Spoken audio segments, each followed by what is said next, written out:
Okay, am I hearing him? Am I coming through?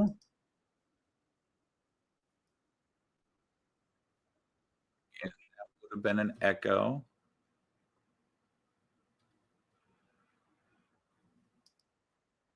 Uh-oh.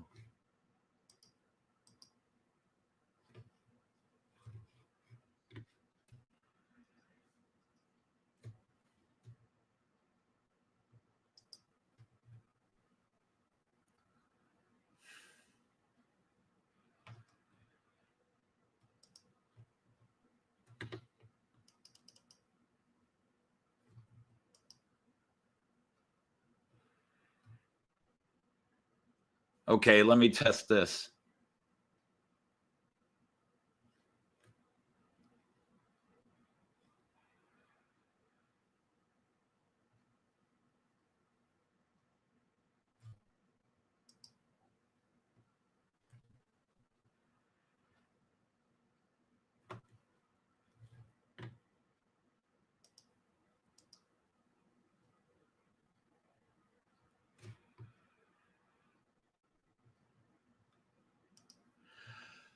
Okay, I think we're okay. I'm just trying to. Yeah, I don't need that one going. She's not going to be here. Sorry about that, guys. I don't know what's going on with. I get 3 weeks of the internet working great, and I can go back to using OBS. And then, last week we started having problems towards the end of the stream. And then I did a test today. Everything was fine. I go live, and it goes. And it's got to be something they've done outside, because I am hardwired in. The line from the internet comes into our basement there, and then there's a line that runs to the router here, and then I have a hard line running from their modem box straight to my computer. So it's not like a router, or I get the full signal coming in. So it is something on the outside. I'll have to go outside and see if one of their new wires worked loose, but it's only happening on the upload. I pay for 20 and my live streams push up 8, so I shouldn't have that problem. And I haven't had that problem for the first 3 weeks since we switched our internet. But it's sort of like when we went to the other company, we got about 2 months in, and then all of a sudden it would never work again. I'm very frustrated with internet. I apparently just live in the pits of internet hell that we just cannot get a quality, internet upload. Download's fine. Upload, I'm paying for 20. I did a test stream, a private test stream. Everything was working. No buffering, no losing of signal. And then as soon as I go live, 3 seconds in, it's crashing. So, yeah, I don't know. Just more stuff I don't want to deal with today. So anyhow, where was I? I was talking about, and I had been greeting everybody. Unfortunately, I don't really have the name list here. And because I use a couple of other things to do that. Anyhow, hello, Christoph. Hello, Clive. Hello, my lord. We've got Sir Clive is here. We got Lord Al is here. Sir Christoph is here. Sir Andy Hot Dog Pilot, Rick and Pauline.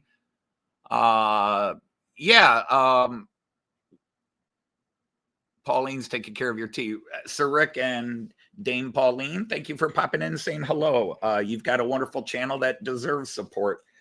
Love your show visits and all the cool stuff you look at. I wish I was at every one of those shows, just because I'm like, ooh, I'd like to look at that. Oh, I'd like to look at that. I'd like to look at that.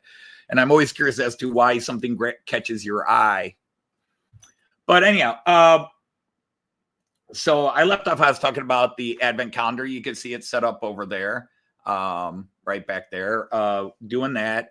I am coming down with a bit of a cold. Kyan, my grandson Kyan, a lot of you have really given a lot of wonderful, positive responses to Kyan, and he appreciates them. He won't be in everyone. I watch Kyan 3 days a week. I watch him on Tuesdays and Thursdays. And we film the videos early in the afternoon when I'm watching him. Otherwise, I usually film them at night before we go live. Hey, Sir JD is here. Grandpa Rails, welcome in, welcome in. So my grandson Kyan has been enjoying doing this, but it's nothing I make him do. It's like, Kyan, you want to make one of the videos with Open? And last year he really didn't want to. This year he wants to. And the first day he was like, okay, we've done the video. Can I play with the guys now? And I was like, no, I do a little display for the last day, the last advent calendar day to show all the figures. And he wants to play with them because I give him a bunch that I haven't put on the layout and he plays with them here. Yesterday, he was just in his, can I be a little rugrat mode, because he's like, got it, it's gone. But then he marches them right behind and he puts them on the display board I have behind the setup there. But he was just in his mood to be a bit of a rat, as I call him. He was just in that mood yesterday. He was a little wired up for that, for the video that came out today with Kyan. So, and then I watch him Sunday nights. And so, so he'll basically be in, well, 1, 3, 5, and then 7 days up, 8, 10, 12, 15, 17, or yeah, 15, 17, 19, and then 22. There is discussion that we might have somebody else do a couple of guest appearances in these calendar reveals. So stay tuned. But for all of you who are supporting the Advent calendar reveals, thank you. They're not the most watched videos by any stretch of the imagination, but like most things we do, there's a small cult following, if I could put it that way, like Matt Clark or the pun songs. Speaking of which, I did put other videos up because I've been flooding your airwaves with videos this year. I've been flooding. I put up a mail call. I don't usually do mail calls, but I got a lot of stuff in, and I wanted to put up something, just something other than Advent. And then, of course, you know, the big deal is it's on the layout, but I picked up this stunning locomotive and did a video on that. So I want to thank everybody who watched those videos, because they broke my Mendoza line, as they call it. They went over 300 views, which if one of my main video goes over 300 views, I'm content. I'm content with it.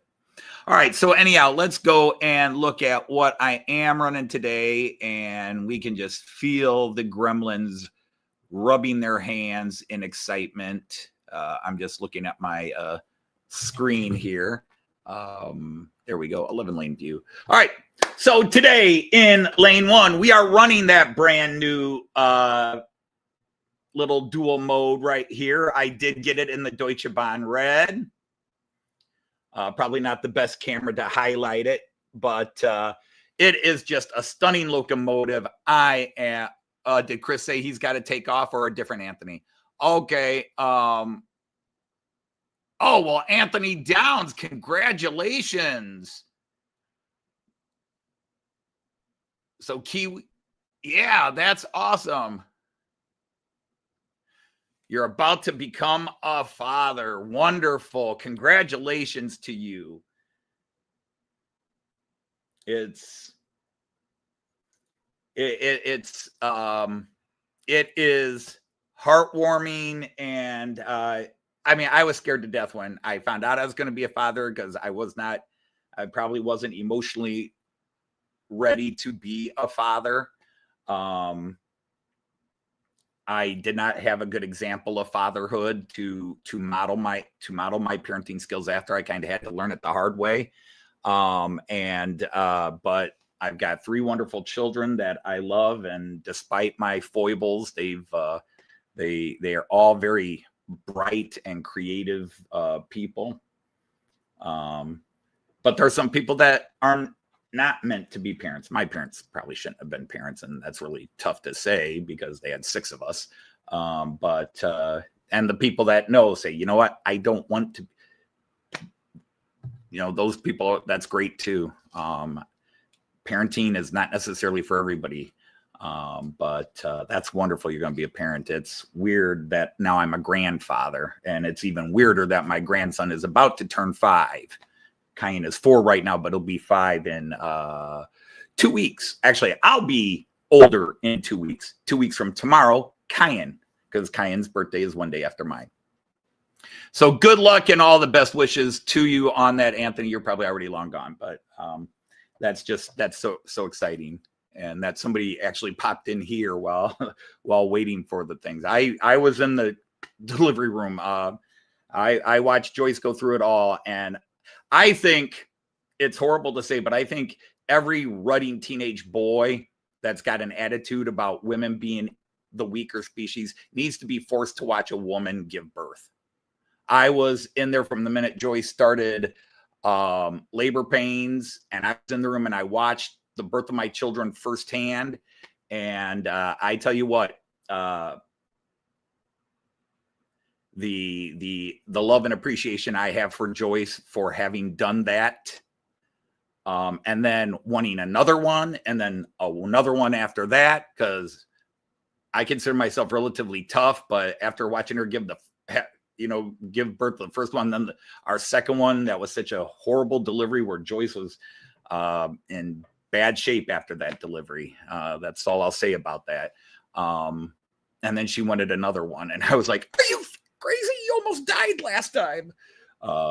But we did have 3. So anyhow, I'll stop my waffling and get on with this. But yeah, the new Loco here, it's gorgeous. This is going to be his trial by fire. Yes, I've run it in, but this will be his live stream debut. So hopefully it goes well. And to celebrate this new dual mode locomotive, I got out my other 2 dual mode locomotives. So I have this 249 in Deutsche Bahn red as well. That's another diesel electric dual mode. And then right after that,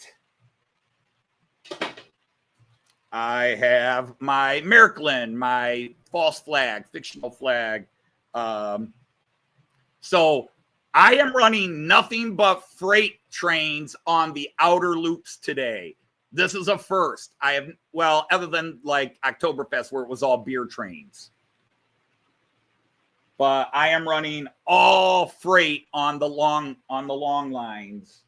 I don't want to call them main lines because that's not accurate since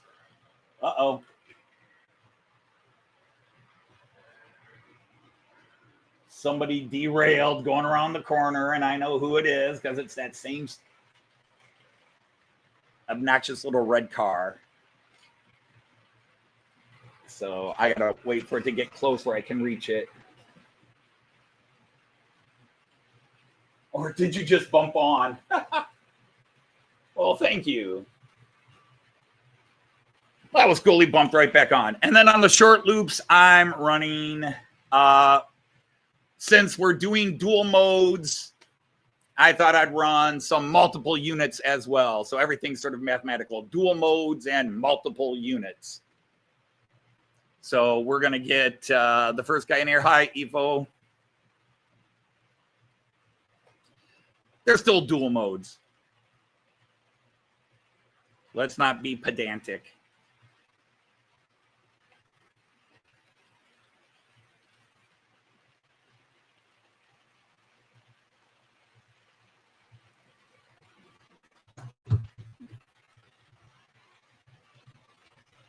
EuroDuals, dual modes. Okay, and then I got to find... That's the oh, over here. I moved it over here. That's right. Whoops.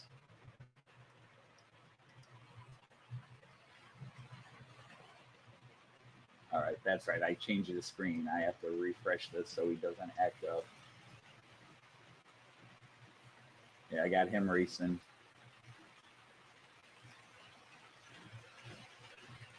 Slow down, Tex. I don't want you going that fast.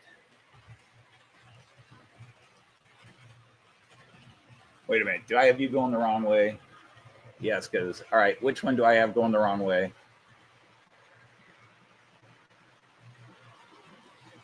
You, I set you up the wrong way.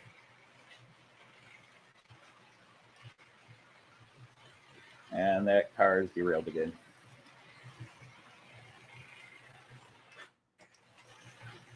All right. Yep, the gremlins are out in full force today. I think maybe I should just take you off and get rid of you.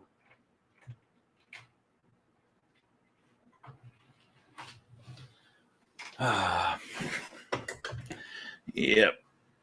I don't know why the gremlins have been after me, other than I had 2 live streams where things went nice and smoothly. But again, tested everything half an hour, 40 minutes ago, did a quiet live stream. Everything was working. I hit go live, and now everything's going to act up. Anyhow, how we doing? Yeah, Freight Palooza. Rick, you're a step granddad.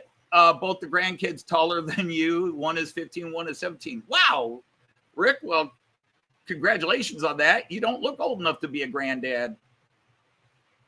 But then my mom was a grandmother at 40. So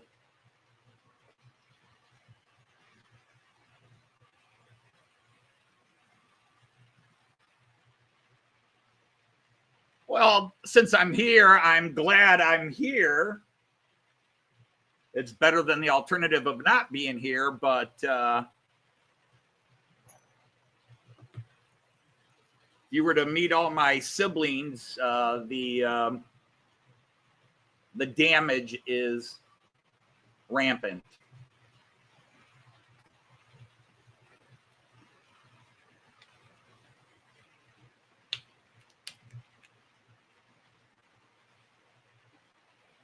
All right, so let's see if that one dude's going to make a full loop, and then I can start to relax. Nope. All right, I'm just going to take that car off.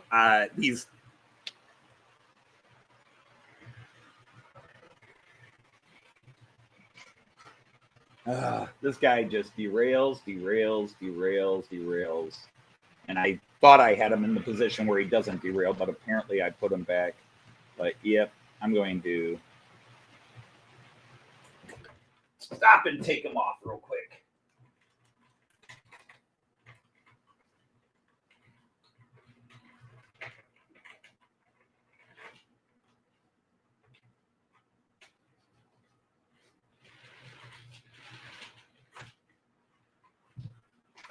But I think it's the same one that's always acting up. Let's see how we do now. Get everybody going. You get the feeling. Plows just came through. Time to go shovel. All right, Greg. Oh, and I didn't get the guy in the back going yet either because I was distracted with my one bozo.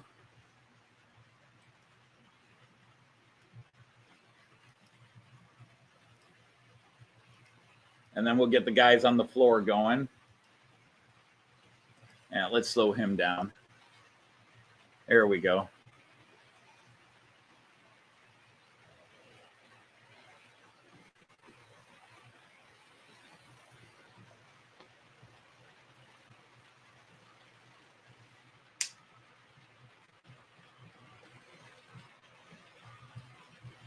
Oh, what was that about?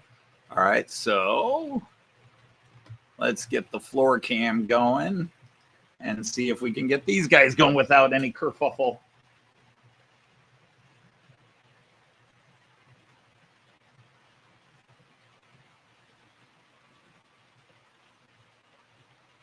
Duchess of Sutherland always seems to have a little bit of an issue getting started, and then it's guns for bear.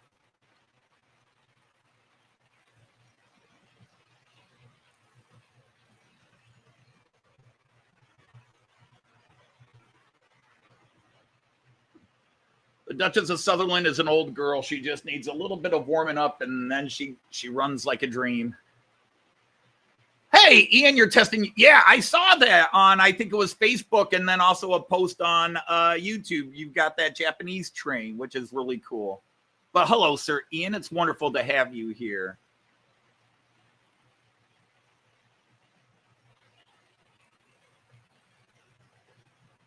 So one grandkid is 15 and the other is 17. I don't want to think that far ahead.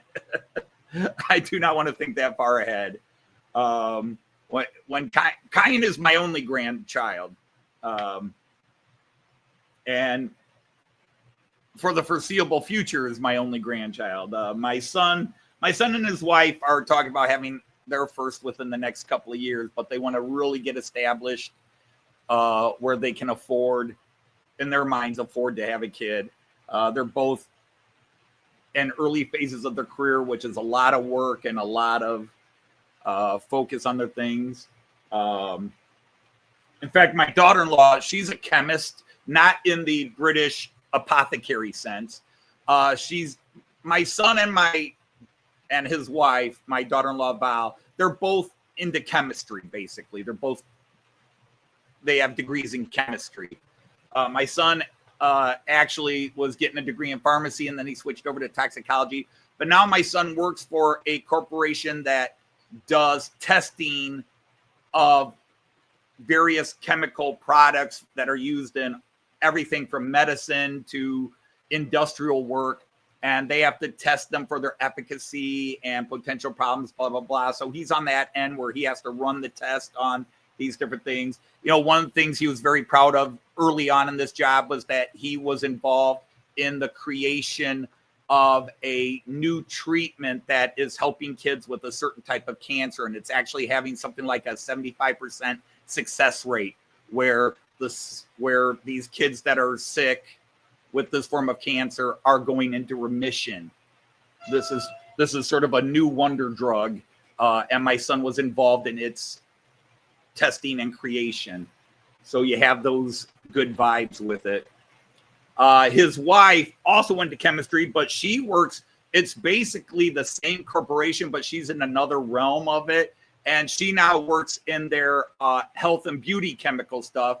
And she just worked on a design that a mixture of something, and it's being released by the chain store Bed Bath and Beyond. She designed a soap and scented chemical, a mixture. They were working on it, and she got the formula and developed the scents and the flavors.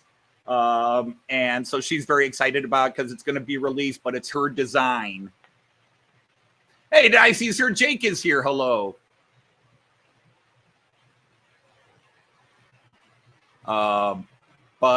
Yeah, they're gonna. Whoops, wrong camera. They're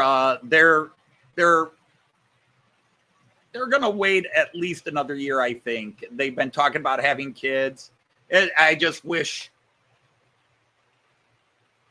Kyan could have used a sibling or a cousin his age. He really is alone. He's got no cousins his age. There aren't really any kids in his neighborhood his age. There's a couple, but he doesn't really interact with them. And the only kids he sees are at preschool.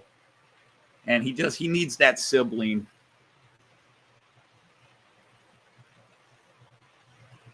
But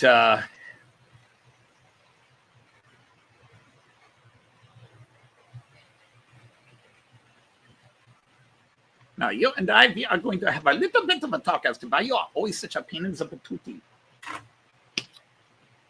Hey, Sir Raymond of Legs is here. Hello. But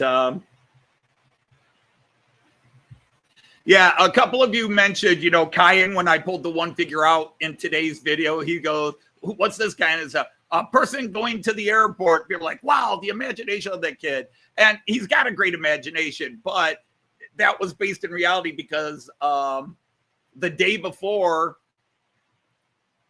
he saw his dad off at the airport because my son-in-law, my daughter's husband, had to go to Florida his father is not doing well, and he went down to Florida to see his father. His father went into the hospital, and he went down there to check on his dad and so forth. He's supposed to be back today. But yeah, and I love it. That's why I was blown away, because I mean, he's 4.5, and the first day he gets the one guy, he goes, "A hiker," and I'm like, yeah. And it's like, why wouldn't he know the word hiker? But it was just, the word hiker. But then yesterday we get another hiker, and he doesn't connect it. He's like, I don't know what it is. Well, he's got a backpack, and so if he's got the backpack on, it's a hiker. If he doesn't have the backpack on, Kyan doesn't know what he is. He's a man with a bag, Opa.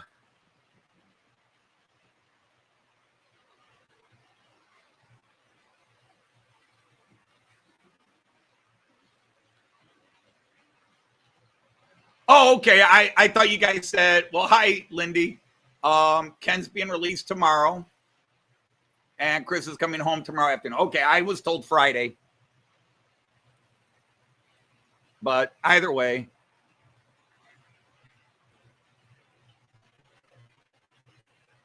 So, yeah, so anyhow, is Kyan there? By the way, Joyce will not be joining us today. Joyce is going out to dinner and then to a show with some colleagues. Joyce is going out to dinner with a couple of her colleagues and then to a show. I didn't even get asked if I wanted to go along. All right, Kyan's there. Kyan! Opa loves you. Hi, Kyan. Hey there. High five, dude. High five. Yeah, Oma's not going to be here today, Kyan. Oma is staying at work, and then she's going to leave from work with her colleagues, and then they're going to a show. Well, welcome, Sir Martin O'Keefe. Great to have you here. Now let's get my mug off and go back to... We'll have somebody pass it in front. There's that guy.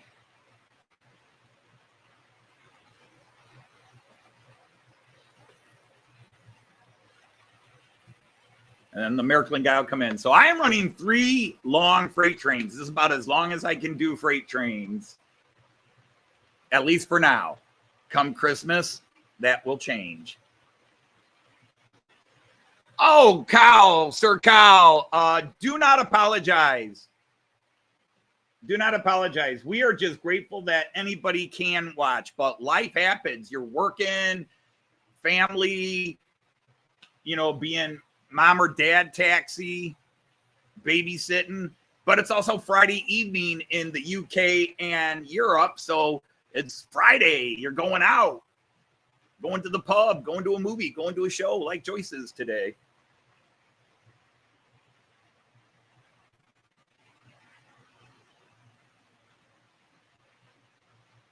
So what trains am I running? Well, I'm running my new SudExpress locomotive. Where is he? Can I catch him?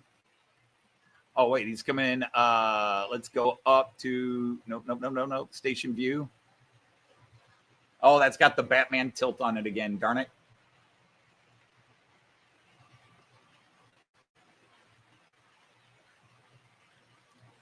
But the new guy right there.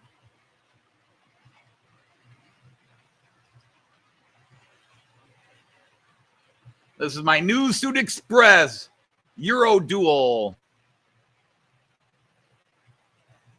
It's listed as BR159, but I've also seen it called a 2159.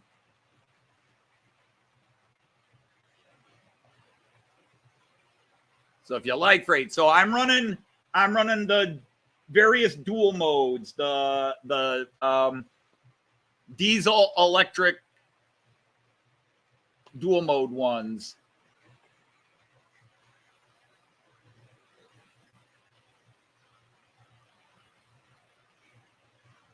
Line 3, close to the fence, bending over.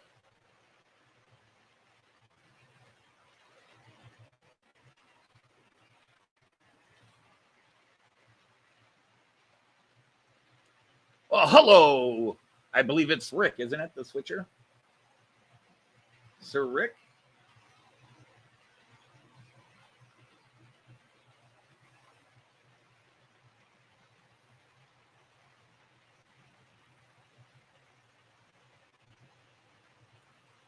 Because line 3 is the are all the Märklin guys with a class 249. And then on the inner lanes, I'm running a couple of, I'm running the Twindexx Vario and the Twindexx Desiro. Let's see if I can get them here. So there's the gray and white, the Twindexx Desiro. And then coming up, the red is the Twindexx Vario.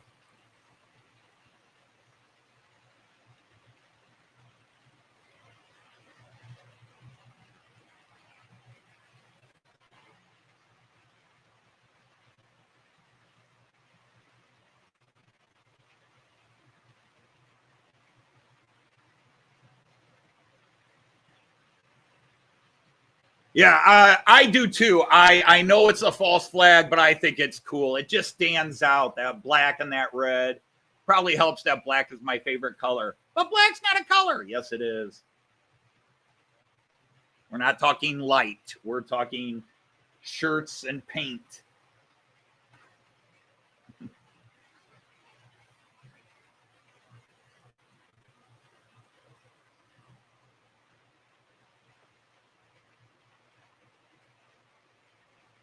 And then way in the, so it's dual mode locomotives and then multiple units. So we're doing like math here. It's dual modes and multiple units. So everything is a multiple. Okay, it's not the catchiest or most readily fit theme here, but we can make it work.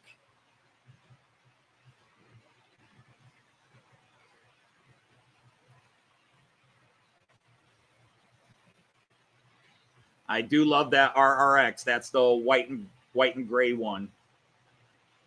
I do love that guy. I think it's beautiful. It just has the annoying habit of every now and then it will just randomly change its address. And then when I reboot the central station, it goes back to its original address. I don't know why it does that, but I have found other channels that say they're having the same problems I had, that they didn't like the couplers and the decoder seems to be a little bit silly.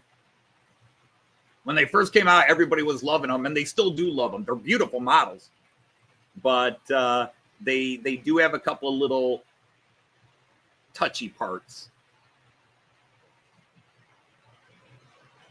ATCS once had a Dutch 1200 painted in Märklin colors. Yes, I actually saw that. I actually did see that one. That was wasn't that done specifically for a shop? Because like Arlberg up in Denmark, the shop up there, he has a couple of things that are specially painted for his shop, Hobby Caden. He's got a locomotive, and we bought the little boxcar that they were doing for their 20th anniversary last year. 1200 was GE designed. That I think I've heard, but it's hard to keep track. All right, let's get some other cameras in here. This is the problem. I'm watching the chat on, since I had to go to StreamYard to do this, I'm watching this, and indeed. And I'm not paying attention to the camera, where if I'm just on OBS, I can do it all.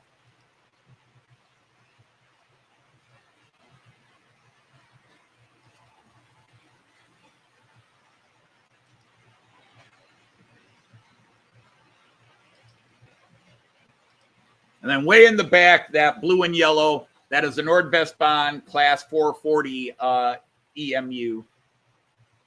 So it's 3 EMUs.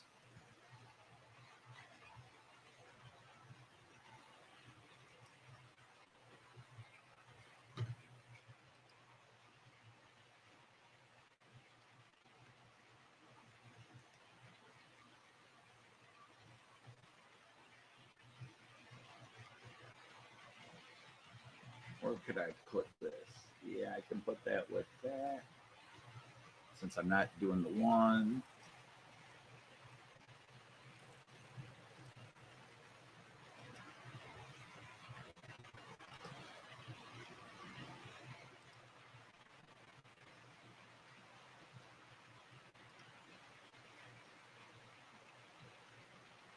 I'm going to delete the other one.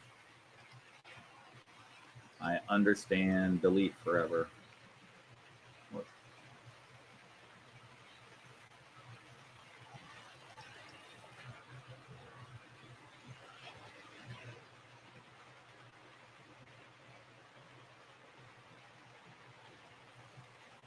Huh. Random little stop there.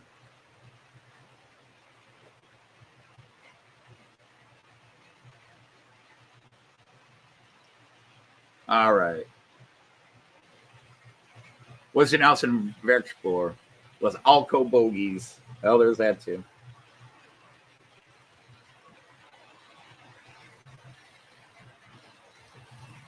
So how the guys doing down below? They're doing just fine.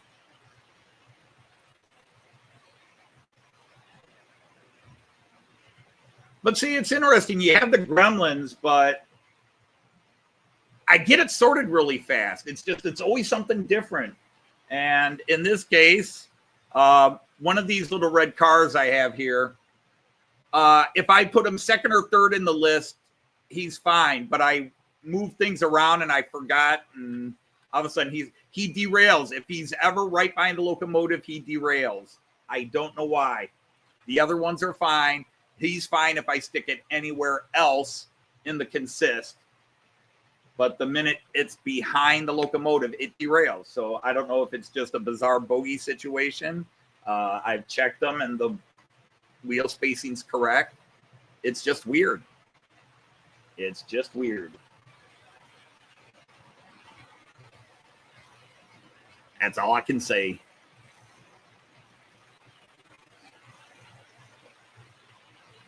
Yeah, and EFO, I'm going to get that Rail Force 1 in Märklin when it comes out. Now, SudExpress is releasing that one as well. They've got a 159 in Rail Force 1, but they've announced they're going to do the 9000, the Euro 9000 in the Rail Force 1 livery. But I think I'm going to get that one from Märklin and just see how good a job Märklin does with these. The Stadler EuroDual, yes.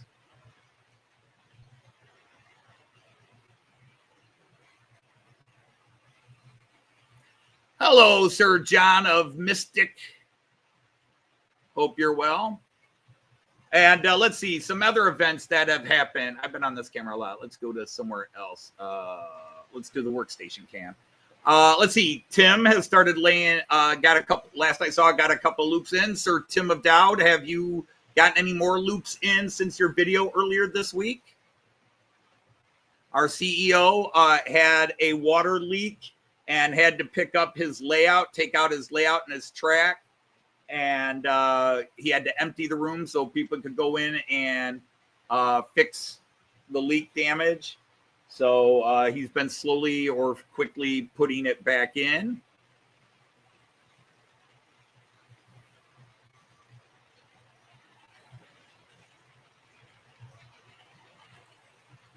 In a few years, every train in Germany is going to be a DMU or EMU. Probably, possibly.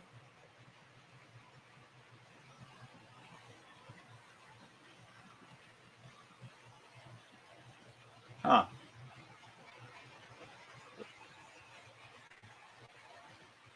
Looked like we had a little bit of a buffering there. Third loop down plus sidings. Cool. That's good. And let me see. There's so many. Why is that doing that? Maybe I don't want to watch that.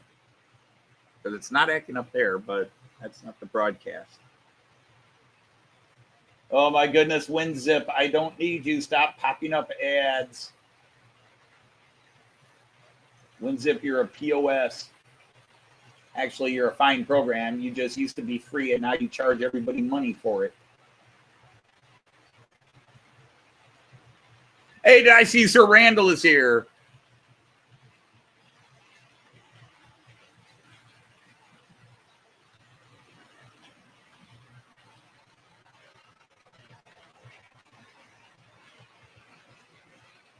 Stadler complained they were being used too much under diesel. Okay, that's interesting. Which UK locomotives are the Stadler duals?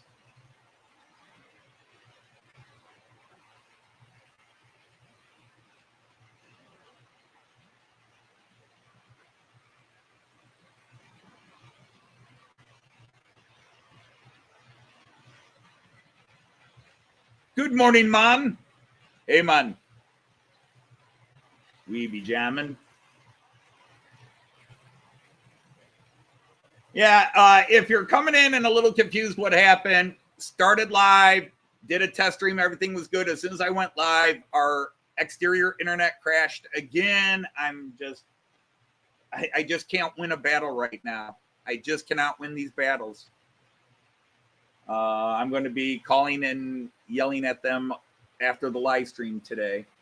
But I had to switch to StreamYard to give a stable broadcast. It just, you know, it's not the 4K high density, high definition that the regular live stream is. It's good, you know, it'll look good, of course, but I prefer going straight through OBS. I can do more.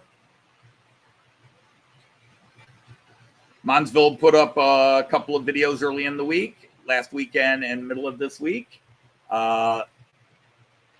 Randall is on his next season of NASCAR with Fredo Baggino IV. Let's see. Andrew from March West Junction has put up a bunch of videos some gorgeous layouts from the Warley group and from the show. Who else posted? Because I missed Mark from Donegal Dad's live stream yesterday. They've shifted Cayenne's time again. I used to not have to pick Cayenne up until 3:30. And so I could watch 45 minutes of Mark's live stream. And then he was having problems with their quiet time. So they said they came up with a plan where we'd pick him up at 1 o'clock. And then after a couple of months, he'd go to 1:30. And then they decided to go from 1:30 and now they've upped it to 2:30. So right about the time I have to pick up Cayenne on Thursdays is when Mark's live stream starts. So I'm going to be missing that. I already missed Richard's Trains in the Attic live stream on Wednesdays because I'm occupied. But that's a good occupied. Sorry, Richard. And now I miss Mark's as often as I get to pop in for a bit. My retirement,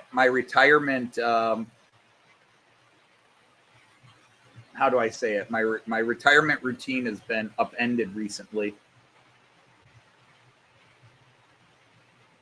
All the live streams I used to go to, because of different things, I'm not able to make it. Well, hello, Sir Mark from Langton Road. Wonderful to have you here. Welcome, good Sir Knight.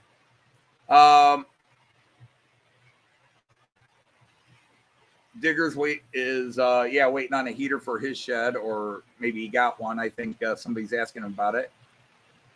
Okay, he's got the halogen heater. Let's change camera. Is anybody?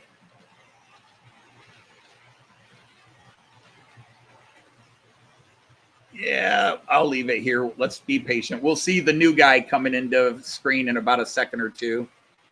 There he is, way in the background. But that's the new locomotive, the SudExpress. You know, that's the thing. Obviously, depending on how this live stream goes the rest of the way, but the SudExpress logo in the background, Everything about it encourages me that if I see another loco I want from SudExpress, then I would probably buy it again. It's they are just well made. They are predominantly, I don't know if I want to say predominantly. There's a lot of plastic, but that's not bad. They do it in such a great way. Yeah, Lee, I try to watch live streams on replay. I did watch Mark from Donegal Dads, and I always watch Richard from Trains in the Attic. Speaking of Richard, I got this from found out about it from a Facebook post, and then Al from Dragon Junction, my Lord Al, Richard as a new Junction, I guess his YouTube channel got hacked.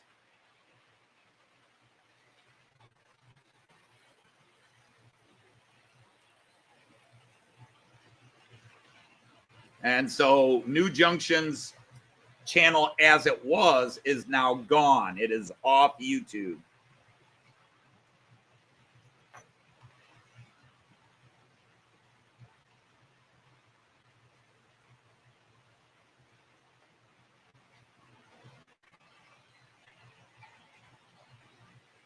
Am I an Australian cricket fan? No, I'm not a fan of cricket. I am wearing my Australian hoodie because it's a little bit chilly in the basement. Yeah, I don't know all the details. He posted something on Facebook, and I saw it while I was watching Al from Dragon Junction's video, Lord Al's video. Yeah, I just, why people do this, I don't know. There's just obviously some sadistic pleasure in hacking somebody and messing with. It just, some people, what's the old adage from the Batman, the first Christopher Nolan Batman movie? Some people just want to see, no, it's the second one. Some people just want to see the world burn. They don't think about whether it's right or wrong to do what they do. It's they want to do it. They think it's funny to do it, so they do it. It entertains them. Look, it's the same thing where people con little, elderly people out of their pensions and their life savings. I don't like thievery, but at least have a Robin Hood attitude. Rob from the rich. Don't, why you got it? Because they're easy, soft targets. That's why they do it. I know that's why they do it, but it just, to take advantage of people that don't have a lot to begin with is bad enough. And then these random idiots that, oh, look, I can screw somebody's little world up, so I shall do it. I have the ability to screw it up, so I shall screw it up. I don't care how much distress or problem it causes the person I attack.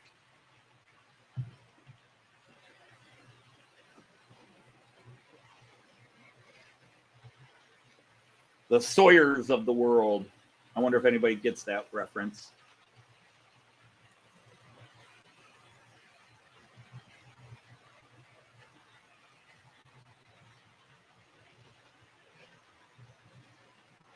Yeah, Chris, you can talk about a rolled up newspaper. I'm not taking a newspaper in with me. Joyce, a few years ago. Hey, Sir Kieran, welcome in. Our good friend. I hope you're well. A few years ago, Joyce had her, it's been 9 years now. Joyce used her debit card at a gas station, and somebody had one of those card reader things on it. And so Joyce they hacked Joyce, and they filed a false income tax return on Joyce, and it took us 9 months to get it sorted. We eventually did get our money back, and supposedly they found the person who did it. We were asked by the IRS people, would we testify? And we said, yeah, but it never came down to it. We never had to testify. Like, hell yeah. But the hell, not only the hell of all that money, because Joyce had her knee replaced and was home, and I was building a kitchen, and I had new appliances on order that I had to pay for, and like, oops, that our income tax is going to pay for. And we got screwed out of all that for months. We got screwed out of that. And all of a sudden we're living hand to mouth while I'm trying to rebuild the kitchen.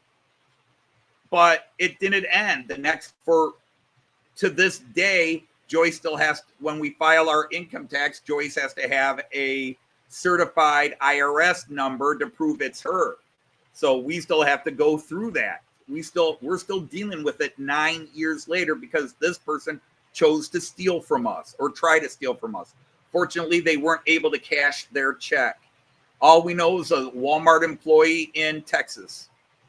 That's all we know. Because they used Joyce's name and then created a bank account at the Walmart owns a bank. It's like called Greenwood, and they have it in most of their Walmart stores. Greenwood, Greenbrier, something like that. And it's a bank for Walmart employees. So that's the only information we got. A Walmart employee.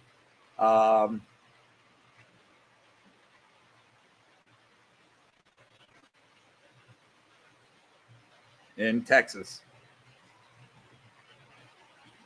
But they got the information. We're thinking they got their information because the IRS assumed that they used her debit card, but they had her tax information, which means they got her W-2. They were able to file her W-2. But the idiots still used their bank account, but they still used our address or whatever it was, which alerted us. Because literally I was doing my taxes about 6 hours after they had filed her return. So they had just gotten her W-2. And this happens because the company Joyce and I worked for, they have third-party people do their W-2s. And so it's well known that these people that work in these third parties, they'll get some sketchy workers in there and they'll grab a couple of W-2s or a whole batch of them, and they will make photocopies of the information or just steal the information on a disk, and then they'll file tax returns on them, because like 6 other teachers in Toledo Public Schools had the same thing happen to them. They got hacked, and but our bosses denied, oh, it wasn't us. It wasn't us. We had nothing to do with that. Yes, it was. There's no way they could have done what they've done if they hadn't had Joyce's W-2. So the IRS says they got the information from Joyce's debit card at a gas station, but I'm pretty sure they got the W-2s from our workplace. All right, Greg. Good night, Greg. Take care. Actually, it's early morning where you're at. So have a good rest of your day. Oh, you've been in and out of hospital this week again for iron. Oh, Greg, I'm sorry, man. Hey, Sir Alan Reynolds from Buckland Junction is here.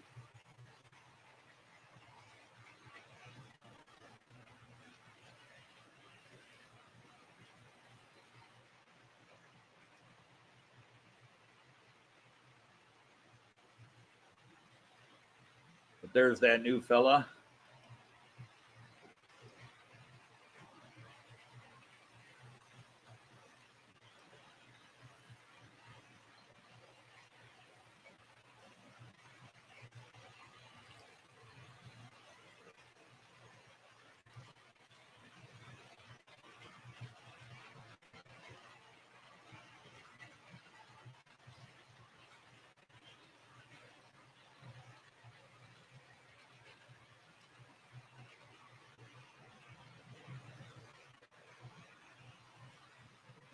Hello, Sir Andy. Hey, that's great to have you here, Andy62.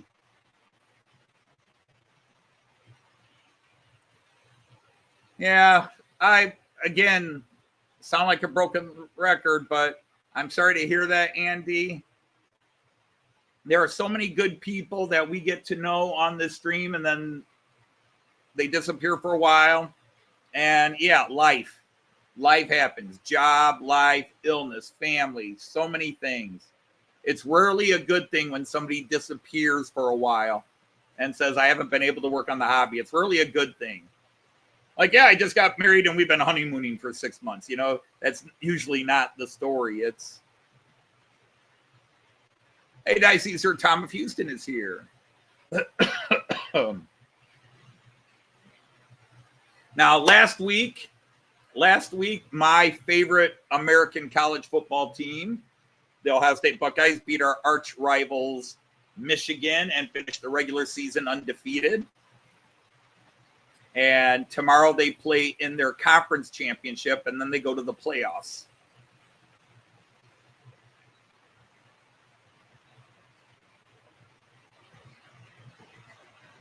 Well, greetings to Tijuana, Mexico. I am in Toledo, Ohio.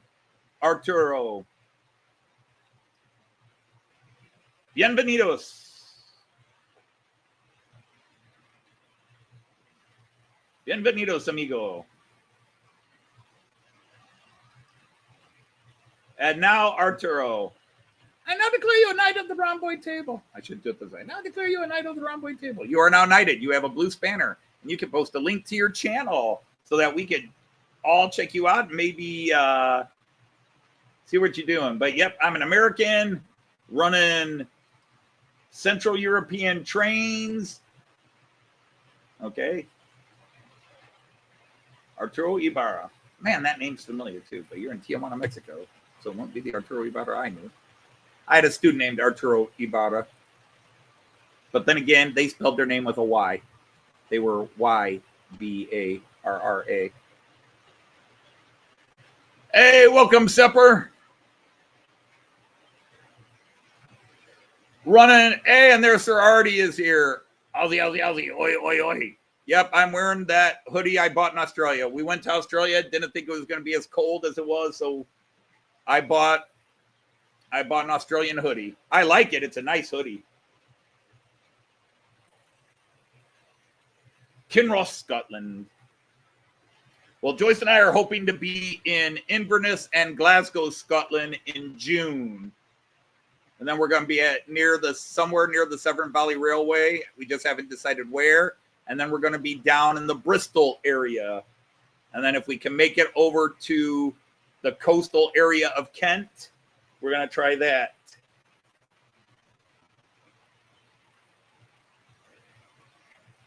Traffic was thick from Dreamland. Well, it's only what, is it 6 a.m. now, Artie, or is it 7?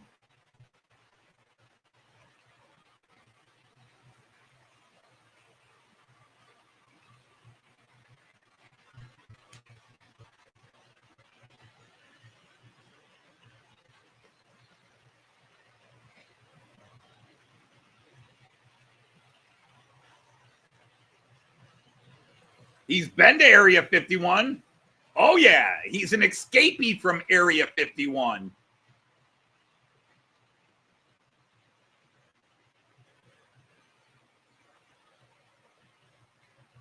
Someone's going to help you make a Cannonball Express out of wood. Wow. That'll be a cool project, Chase. It's 7:13 in Queensland.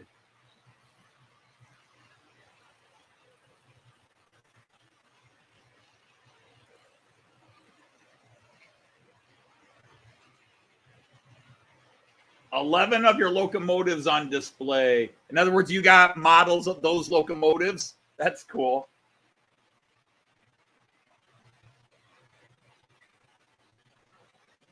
Now, Andy, when Joyce and I were in Inverness, we were in Edinburgh in 2022. We rode a ScotRail's HST from Edinburgh out to Stirling and back, and it was the class 43, and they upgraded us to first class. It was the train, I guess, was empty, and they were just looking for some people to sit first class. I think Joyce and I had to pay £5 each to upgrade from second class or economy class. We had to pay, I think it was £5 each to upgrade to first class. And wow, maybe the nicest seats we've ever sat on in a train. It was lovely. They were nice, thick, padded leather. They were extremely comfortable. And I will say this, Railjet, if you go first class, Railjets are very nice seats. If you go the business first class on the high-end Railjets, those are the best. But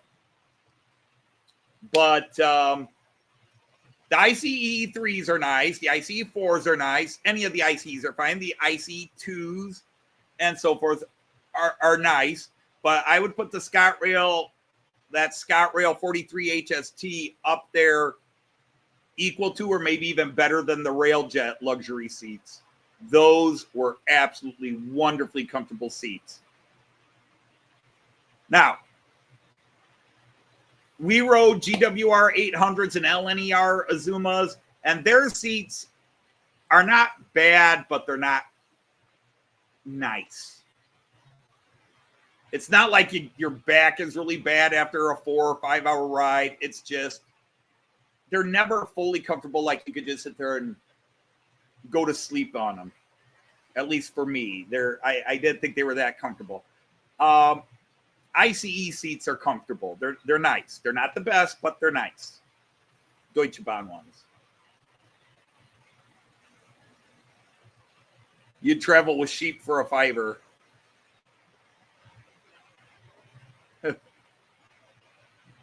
You're at 99 subs. Well, maybe somebody in here will go join your channel and get you up to that even 100.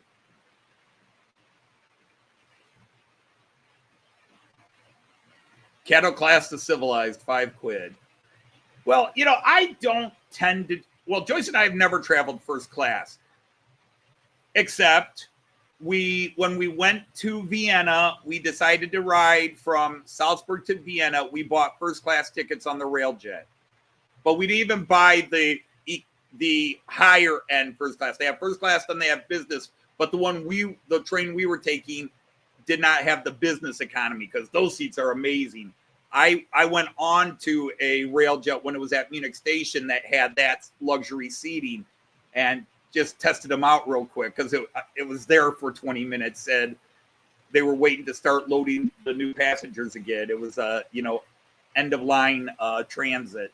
It was going to turn around and go from Munich, go back to wherever it was going. So they had some time. So Joyce and I just hopped on and looked around and, ooh, these are nice. And that's what she says. Let's take first class when we come back and we're going to go to Vienna.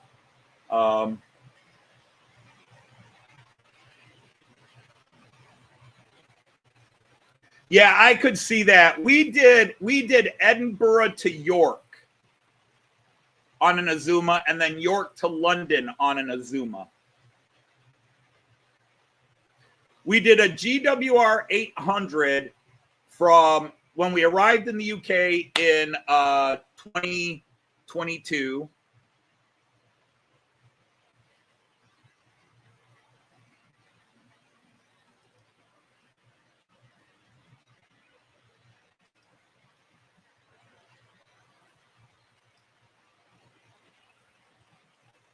All right, let's get this one.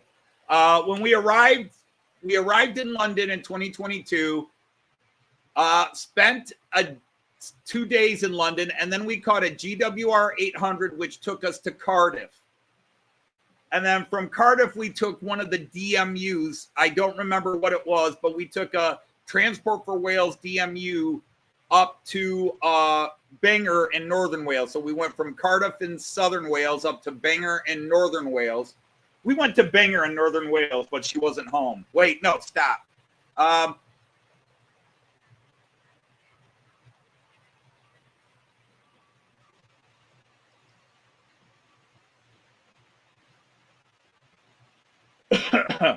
um,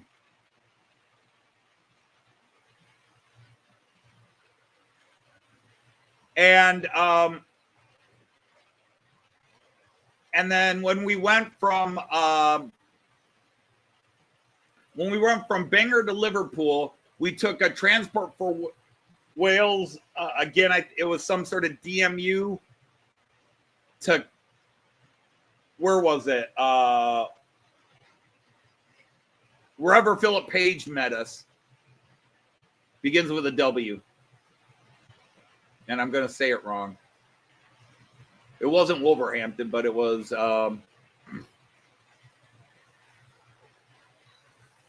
yes, indeed. We play that way. Hey, Sir Andy Puff Candy, welcome in. Oh, the Auroras are starting to come into play. I'll have to see them. Wigan, that's it. Thank you. Thank you, everybody. Wigan. We went to Wigan where we met Philip, and then we caught a Northern to Liverpool. We changed trains at Wigan. We were only supposed to be there 7 minutes, and Philip was like, I'm going to meet you there. I just want to see you and say hello. And then the Northern was 35 minutes late, so we wound up spending about 35 minutes with Philip Page. So that was really cool.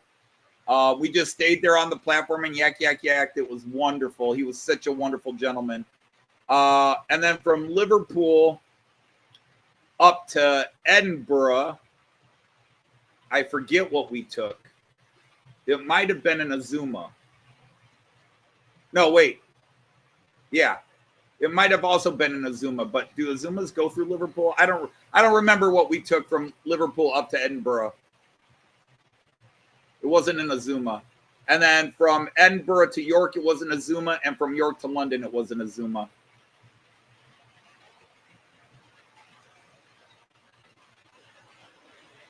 Yes, yeah, so Wigan. It was Wigan. I was trying to go through all my, because I knew at the time they were in the Premier League. I don't know if they're still in the Premier League or not. Liverpool went on a 3-game losing streak here in the league, and I've kind of stopped watching them temporarily until I can get my temper down. My boys in Liverpool are just playing like morons. They got spanked by Man City. It was not cross country. Might have been. I don't know. I see. I don't know all the lesser British train companies, but it wasn't a cross country Voyager, and of course this was 3.5 years ago. So who knows if routes and companies have taken. It wasn't a Transpennine either. I was hoping for a Transpennine, but it wasn't. But yeah, we went Liverpool to Edinburgh, and then when we went, we took a day trip out to Stirling because I wanted to see the battlefield, along with all the other stuff, the Wallace Memorial and all that other stuff that's outside Stirling. We saw Stirling Castle, and we had a great day in Stirling. But definitely one of the little train highlights was it was a beautiful HST. I want a model of it. I don't know if anybody makes it, but it's the one that's got sort of the cityscape design in the blue scale on it. I've got this gorgeous Class 68 Scott Rail, which is also a cool livery with the St. Andrew's Cross in dot matrix mode. But I want a Class 43 HST of the Scott Rail HST we took to Stirling. I love that livery. That train was just, it was so comfortable. We loved it. Yeah, we're having troubles with the internet, Mon. I already had to cancel my original one and switch to switch to StreamYard, and still we're having problems. So it's my internet company. It's not OBS. It's my internet company. Why we're having these problems again already? You've got one? Hey, Ray Bertelson, rhomboid, not trapezoid. Trapezoid's a different group, and we don't like them.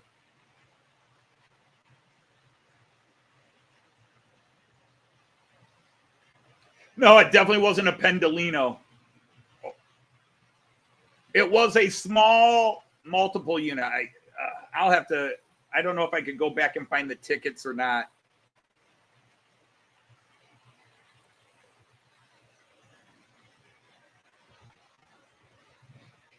Did we ride in Avanti West Coast? I don't think it was an 800 or a Pendolino.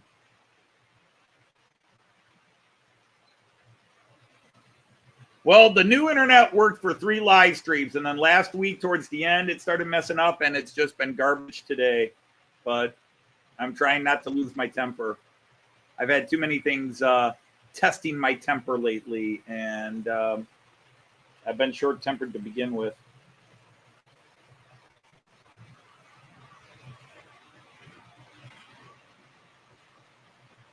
Been dealing with some health issues, and it's been annoying me again.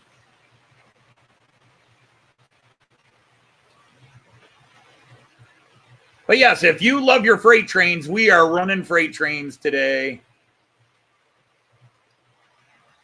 You look your freight trains, we've got 3 big, long, well, all right, long is a relative term. That's what she said.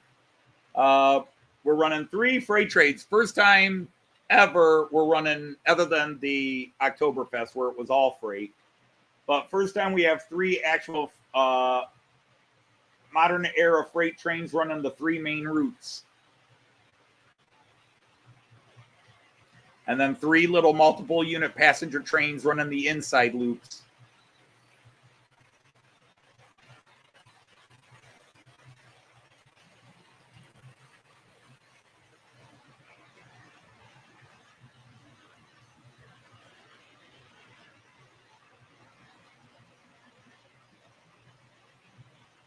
Ooh, and yeah, all 3 of them going, well, no, 2 of the 3, and then one of the passengers going through. But that was cool. But here we go. That is such a beautiful locomotive. It's not coming across in the camera as well.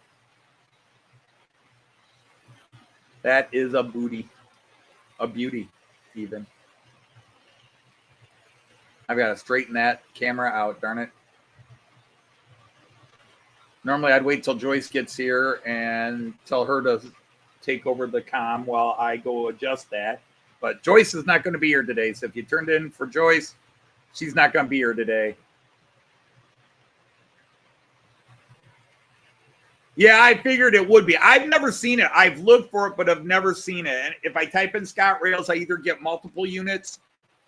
But even when I type in Scott Rail HST, obviously, if somebody has it, they're not giving it up.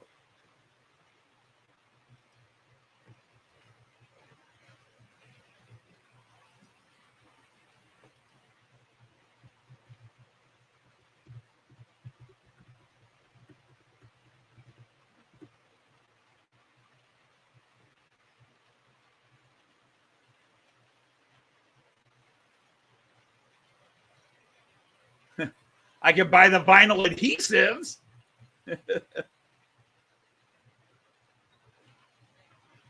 But no, but he's got it.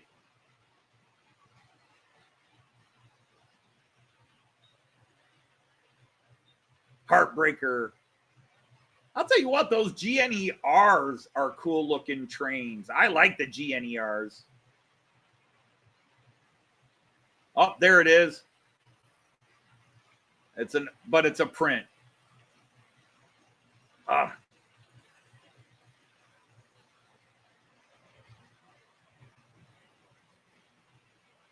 Well, Joyce and I are going to be in the UK, and we're just going to have to hit all kinds of model train shops and see if I can find one.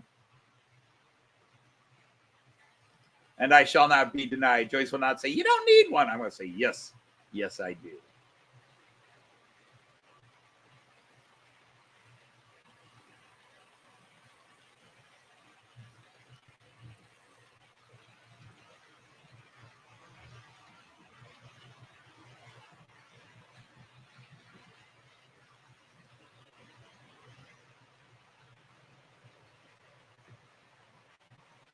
Oh, you're switching from electric to gas. Are you allowed to do that yourself in that part?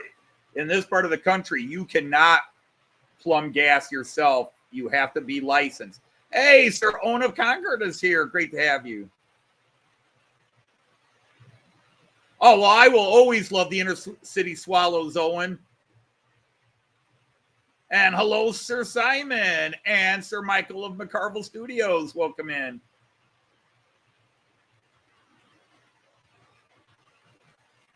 Nice to have so many people here. Yeah, we're not allowed to touch gas. Even to install a gas stove, you're technically supposed to have a gas technician install it. But I do it myself anyhow, because I know how.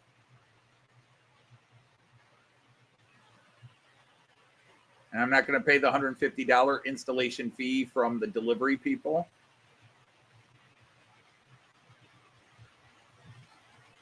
Well, that's why. But different states have different codes.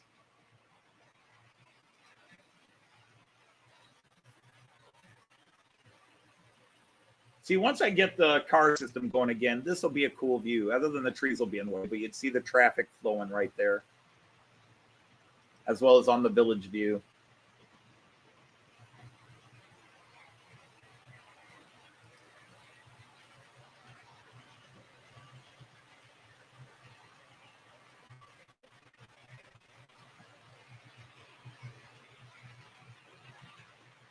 Hit the approval special area. Well, Sir Thomas of Split Rock, welcome in. Nice to have you here. Yeah, Joyce isn't going to be here to do her Daisy voice, so hit the like button, gentlemen.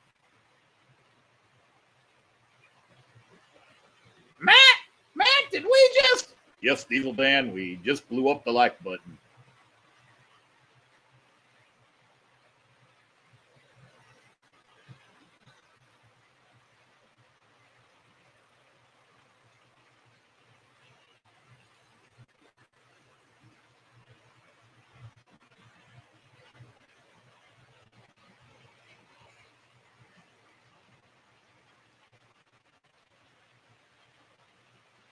Yes, Artie, we saw the news on the internet. I just feel sorry for all the families that suffered through it.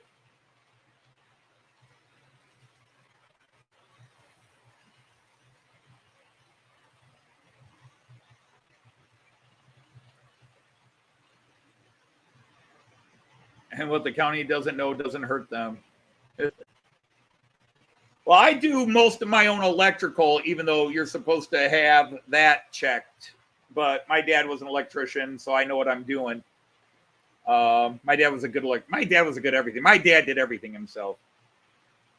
As I mentioned, anytime I talk about my dad's construction skills, there's 3 houses in the city of Toledo he and his brother built entirely themselves, from pouring the concrete for the foundation to framing, wiring, plumbing, electrical.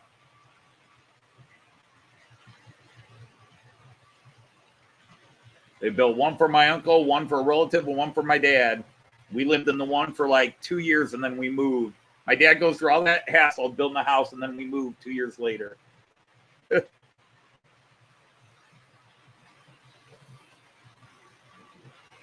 My uncle lived in his house until he died, and then my aunt lived another 10, 15 years after that. And then they finally, if I had known that house was up for sale, I would have bought it. To know my dad and uncle had built that house, I would have bought it. It was a good size house too.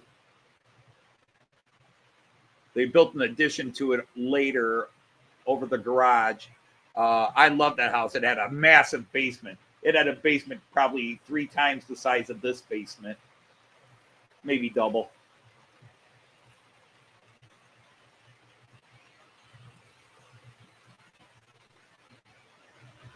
Now, what makes something a Castle Class HST? Is it a Castle Class locomotive pulling it?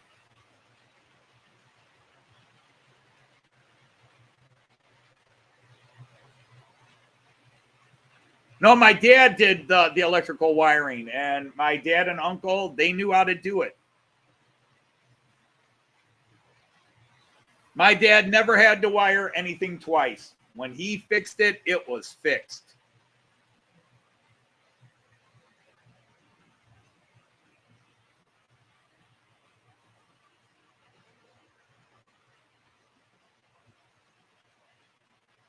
The only thing that my dad would fix and would have to fix again was the boilers at the factory he worked at.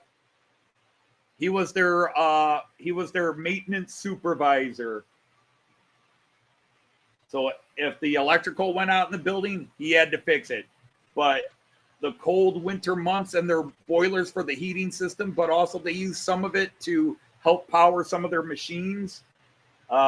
My dad was always having to go in, and unfortunately that meant so did I. There were many times, 4 o'clock in the morning, my dad's waking me up. Anthony, get up. We got to go in. I'm like, what do you mean we got to go in? I worked till 11 o'clock last night. I didn't get to bed till 1. I don't care. I need you to come in with me. We got to fix the boilers at the shop. Oh, great. Get up and go fix the boilers. And then my dad would wind up working that day. So when he was done with the repair, he'd say, take the car home, come back, pick me up at 3. Okay, Dad. So much for my free weekend.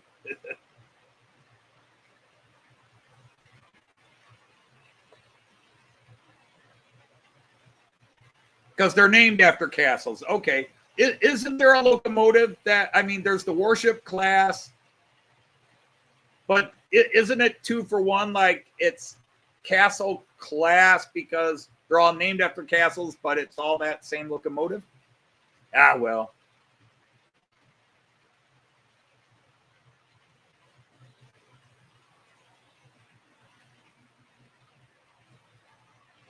Your stepdad was the bricklayer, right? Yeah.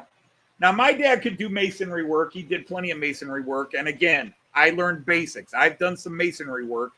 But when we had the outside of our house, when we added an extension to our house, we hired professional masons to do the brickwork to match it to the rest of the house. I was not going to try to do that myself.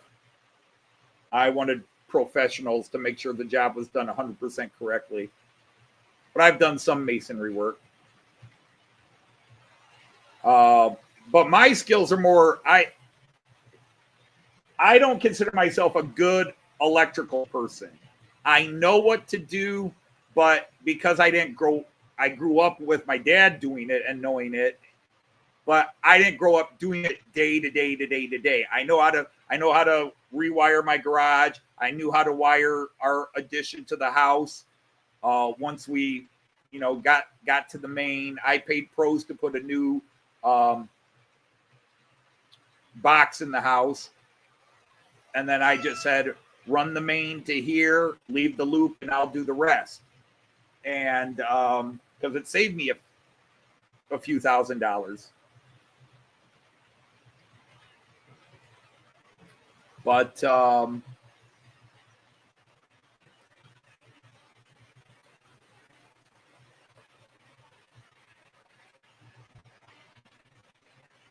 and then we had the HVAC guys, because we paid to have the foundation done, and then we paid to have the HVAC. But Joyce and I did the framing and put up the walls. Then we paid to have the masons do the exterior brickwork.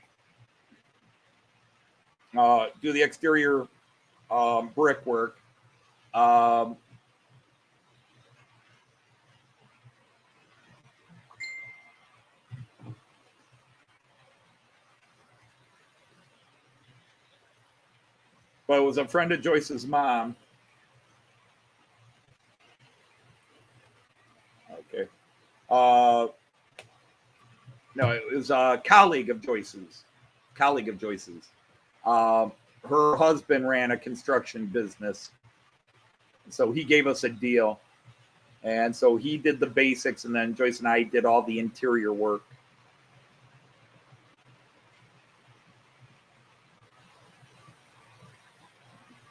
But yeah, but drywalling, I consider myself to be a really good drywall and paint guy. I think I'm pretty good at drywall and paint. And then I'm competent with framing, and I'm not a good woodworker if you want something beautiful built. I think my My crowning achievement is I built a crib for my grandson when he was born, before he was born. I built a crib. It's special because I made it. It was for my grandson. It looks nice, but it's not, you know, a major work of art.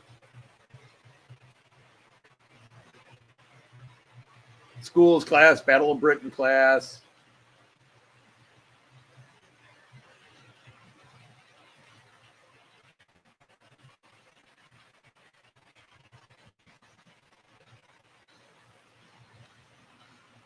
I just try to have a basic understanding. So when somebody's saying a merchant class locomotive, that I can picture in my mind what they're talking about. I know the certain class numbers. I mean, like class 73 or a class 47 or a class 37. You know, I can immediately picture what they look like. A class 68, a class 66, a class 91, a class 43. When you mention those, I can look at those. Some of the British steamers, I get an idea. An A3, an A4, which of course is the Mallard.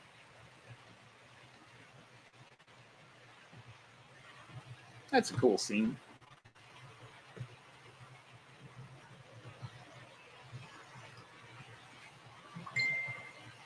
Ping!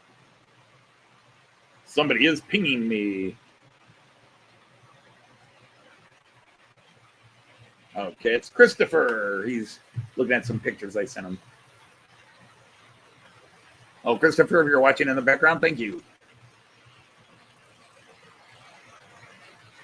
You're the class of 85. I'm the class of 82 and 86.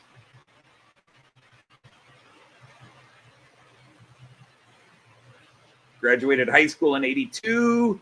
Graduated college in 86.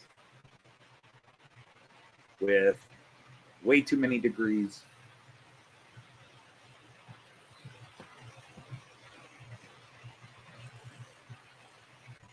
Only 30 Celsius. Well, that's kind of convenient. We had what were we? We were 8 degrees Fahrenheit last night.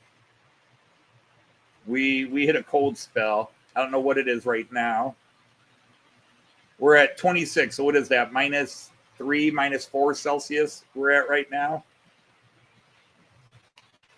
We're at -3, -4 Celsius.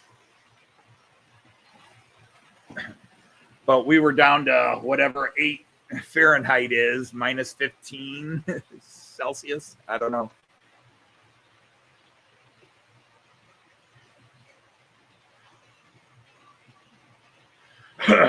But, you know, obviously I didn't grow up around trains, so I didn't know anything about trains. I knew the only train I knew was it was either an F7 or F9. I think an F7.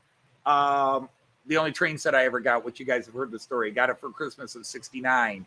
It was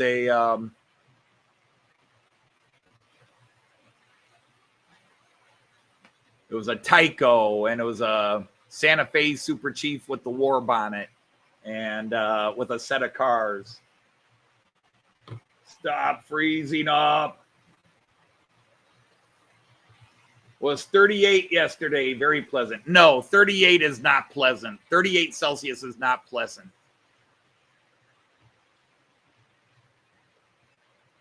Anything over 30 Celsius is not pleasant. It's too hot. Oh, 28 Celsius. Hey, Sir Dwight, how are you? How are you? 28. 28 is fine.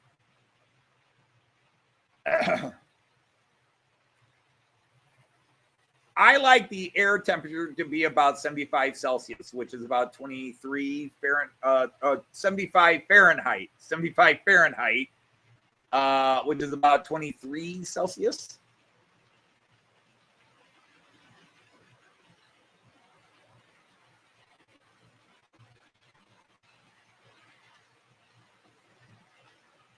Well, thank you, Ray. Everybody's got their thing. I've learned watching American channels. I've learned to appreciate American trains more.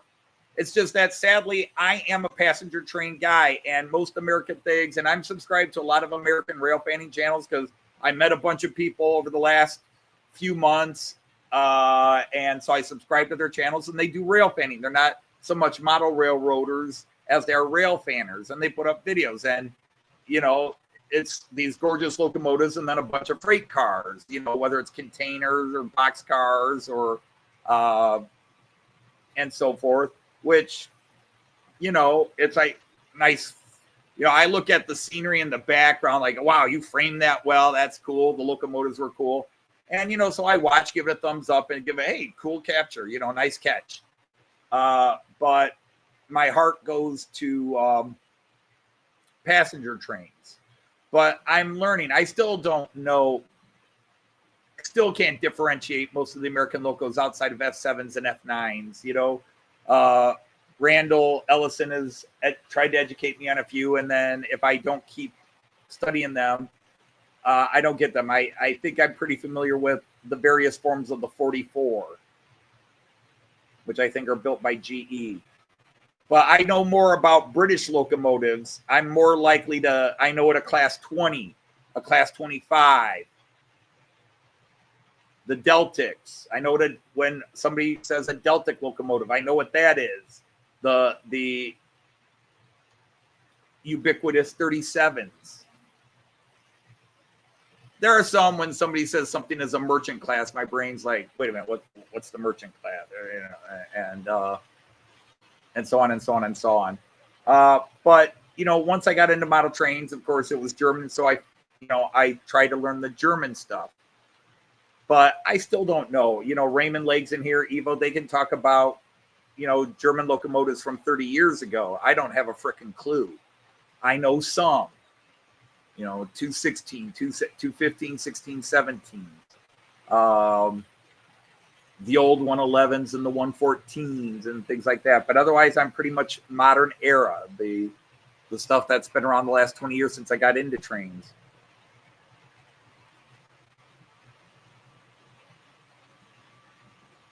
Oh, that would have been a nasty time.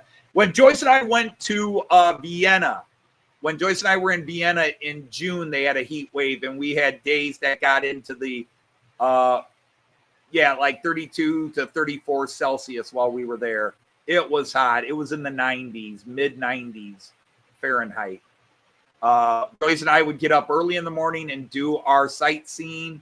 And then we would go back to the hotel because they gave us an air conditioner, or not the hotel, the apartment.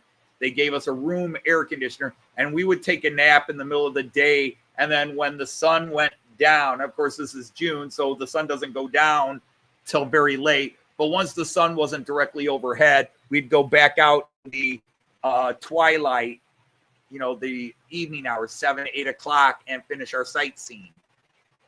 Vienna was a beautiful city. Unfortunately, one of the best days in Vienna, it was cloudy and windy, and it was the only day that wasn't in the 90s. It was cloudy, so the sun wasn't beating down on you, and the wind was blowing in some rain.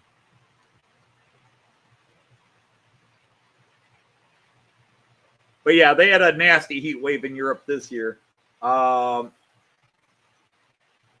It was starting when we hit Rostock this year. It got warm in Copenhagen, but when we hit Rostock, it really started hitting in the upper, 33, 34, 35 Celsius when we were in Rostock the last couple of days. It got up to like 95 Fahrenheit our last full day in Rostock, and it was 91 the day before. So we went from wearing hoodies in Denmark to T-shirts in Copenhagen to, oh crap, you can't strip low enough in public for as hot as it was in Rostock.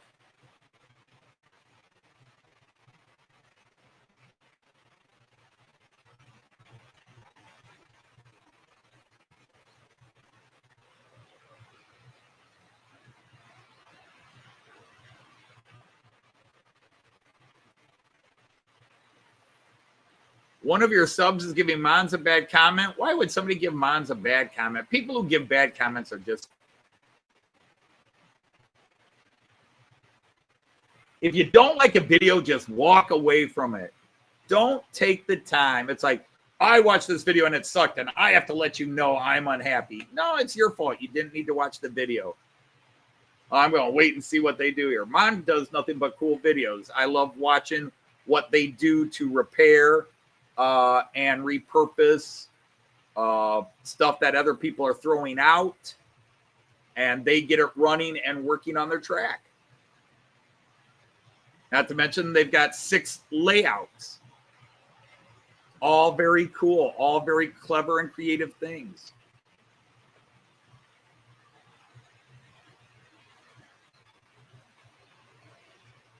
Hey, there's Sir Mick. Hello, Sir Mick.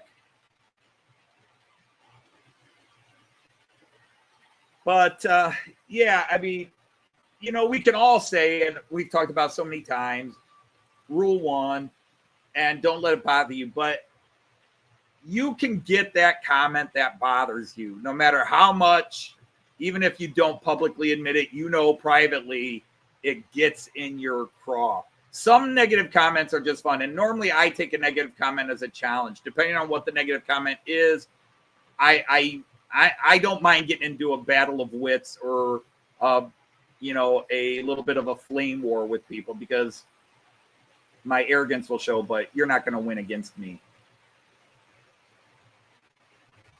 You want to talk about types of trains, you'll win that argument. You want to talk about what's prototypical, you'll win that argument. You want to have a battle of wits? Whoops, not that one. Yeah, I'm not going to. So every now and then I just take it as a little challenge, like, bring it on, mother, bring it on. I'm in the mood to let rip with a few verbal repartees. Oh, that crazy train. Hey, Thomas, Sir Thomas, that is the type of train is a Twindexx Desiro, D-E-S-I-R-O, not Desilu, Desiro. It is a class 462. Let me get a good camera and catch it coming around a couple of times. Let's see, Joyce cam is probably the best one, although it just went past Joyce cam. But when it comes around again, we'll catch it.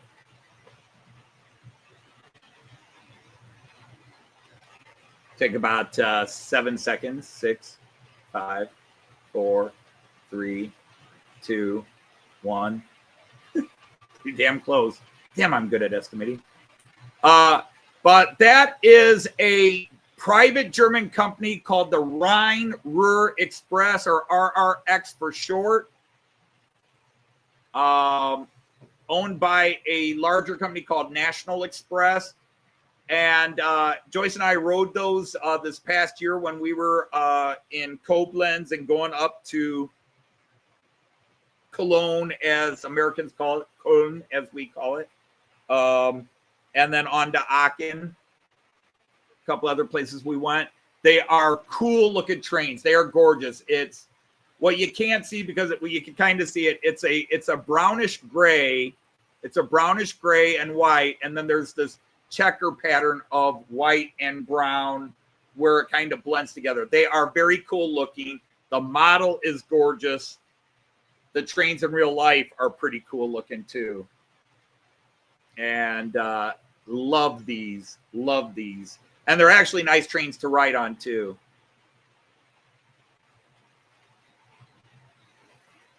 That's the RRX, the Rhine-Ruhr Express.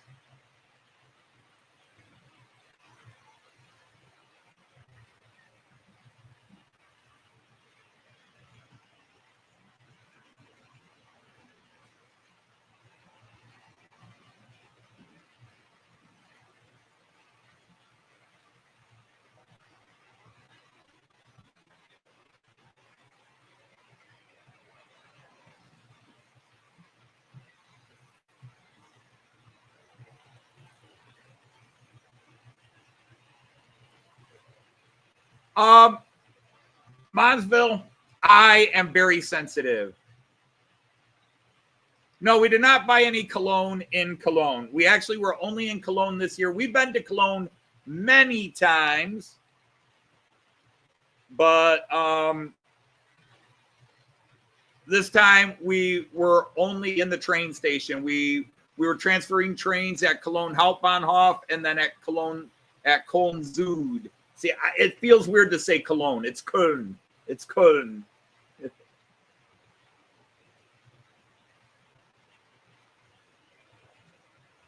Yeah, and you're absolutely right with that, Mon. That's how I feel about everything. You know, that's why I don't ever say anything negative. The only thing I don't do is when somebody asks for advice, I don't like to give it.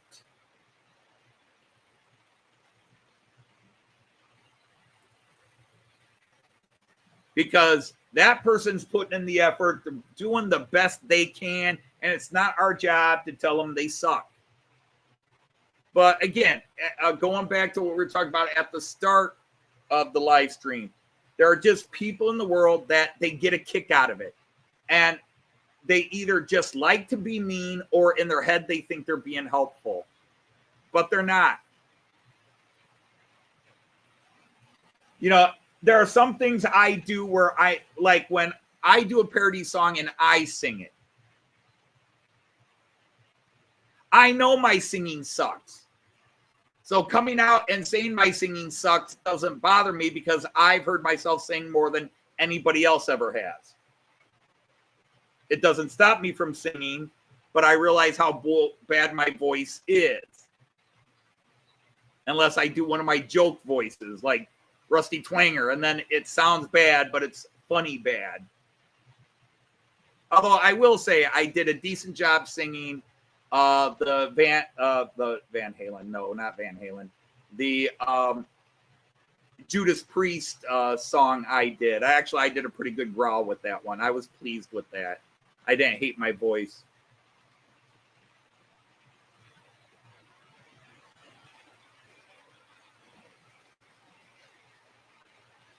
Is National Express a British company? Interesting.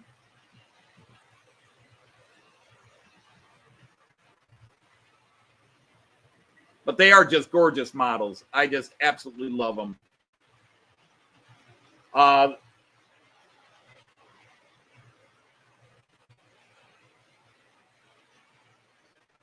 am lucky in that I have ridden most of the passenger trains. The only modern era passenger train I own where I have not ridden on it are two. The Czech Railjet, I've never ridden on a Czech Railjet, and I haven't ridden on a Flix train. But all the other trains I've ridden on, all the variations of the ICE, I've ridden on those. Metronome, the IC2s, the Regio Bonds, the Desiros, the Volaros, the Regio S-Bahn, the 440s, the 442s.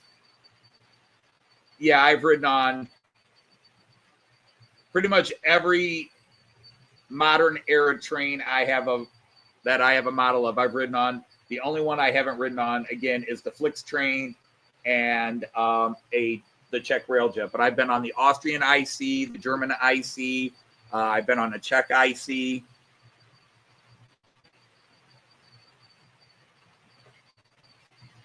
That's true. That's true. Although I have gotten negative comments by some people that do have a lot of comment on their channel, but I don't get revenge. I just go, okay.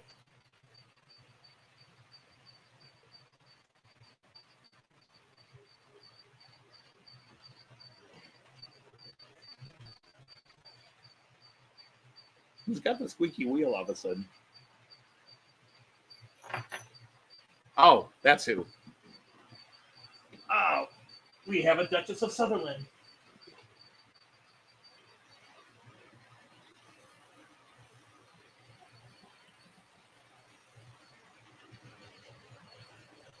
What's all the matter, Duchess?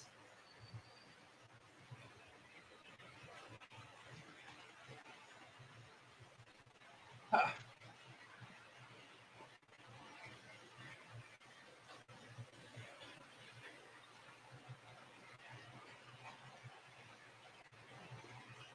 Okay. All fixed. Had to speed her up a bit. But yeah, this year when we went up to Canada was the first time Joyce and I have ridden an actual passenger train in North America.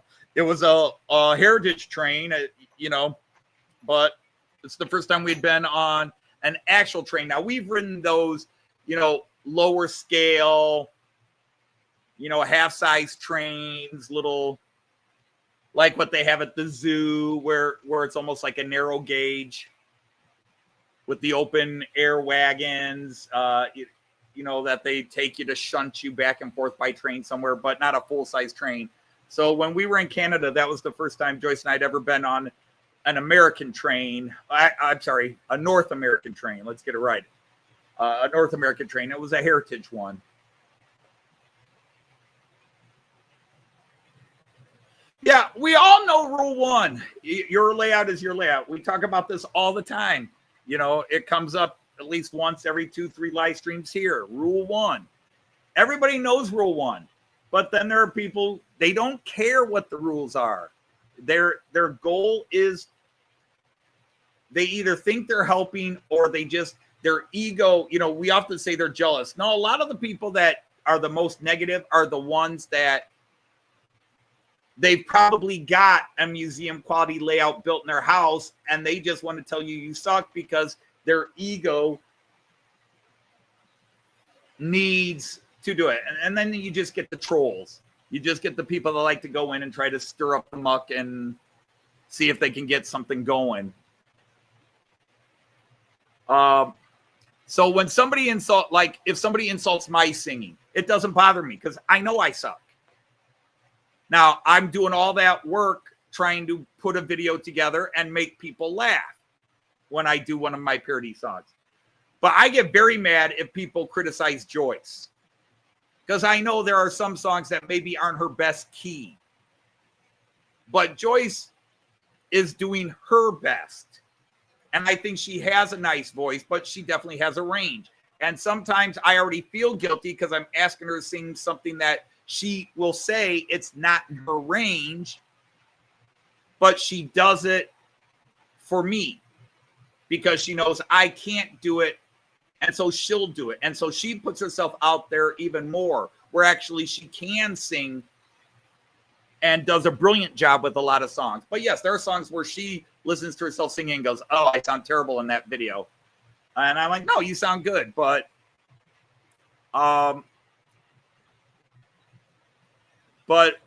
when somebody bashes her, I get, that gets under my skin. You know, and to her, it doesn't bother her. Like if she gets a negative comment on one of the videos where somebody says, oh, that singing was awful, she'll just look at me and say, I told you I couldn't do that song. She doesn't worry about it.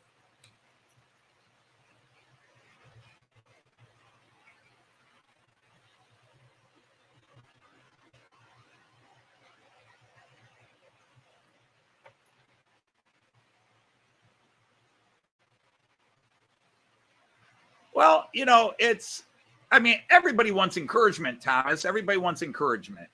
You know, they want to hear you say, yeah, that's good. That's nice.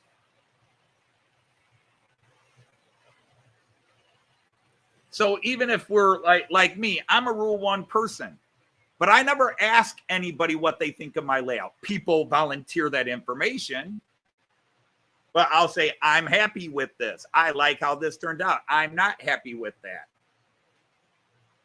But I will get people that will let me know I suck. That this isn't prototypical. That's not prototypical. So, you know, it's, if a person asks, even if a person asks, you know, you can look at it and in your brain go, that's the biggest piece of crap I ever had. You'd say, yeah, you're off to a good start.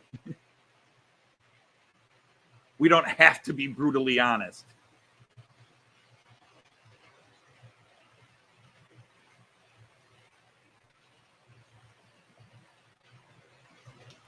But, you know, I have sort of the reverse of that. Like with Joyce, when Joyce goes out to buy clothes, she'll often take me along. And She'll bring some stuff out and try it on. And I will look at her and say, Joyce, you're not 90 years old from Florida. That looks terrible on you. And I'll go and pick things out. I'll go and pick things out for her and say, here, try this on. And she'll walk out and I'll go, damn, that looks really good. And then half the time she won't buy it because she looks in the mirror and sees all the flaws. I look in the mirror and see all, well, I look at her and see all the positives, but she'll see all the little negatives that make her unhappy. And it's like, you know, if I'm looking at you saying you look good, maybe you should listen to me, because I certainly wouldn't want you going out wearing that moo tent that a 90-year-old woman would wear. My apologies to all 90-year-old women with bad fashion sense. Yeah. Exactly, KJ. Exactly. That's what it's all about right there.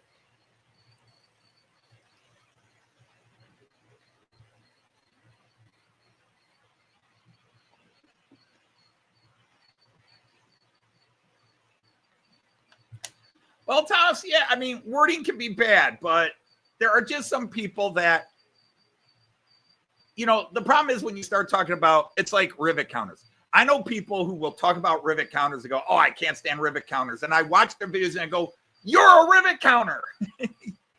You do this yourself. And you're talking about these people doing it, but you do it. But when somebody, you know, there's a great quote from the novel Dune, where Paul has to replace his father, the Duke, at a dinner table their first couple of days on Arrakis. The dad gets called out for security reason. Paul has to take his place. And Paul is watching all the political interplay between all these people, who's with the Harkonnens, who's independent, who's a sniveling suck up, blah, blah, blah. And he notices that one of the people is probably a Harkonnen spy. And Paul starts playing word games. And there's this great line in the book where Paul says something, and the guy, are you talking about me, sir? And Paul's mother, Jessica, steps in and says, my son cuts a general cloth, and you're claiming it's custom fit to you. And that's what things, when you start talking about critics or people that are being negative, some people start going, wait, are you talking about me? Are you referencing things I do? And it's like, we got to be careful. You know, not everybody, you know, some people believe in blunt, brutal honesty. And I believe in honesty. I don't believe in lies, but I can look at somebody and go, I can do better than that, but I'm not going to say it's not as good as mine. I'll say, hey, it's a good start. I might even ask, what are your plans? Where do you want to go with this?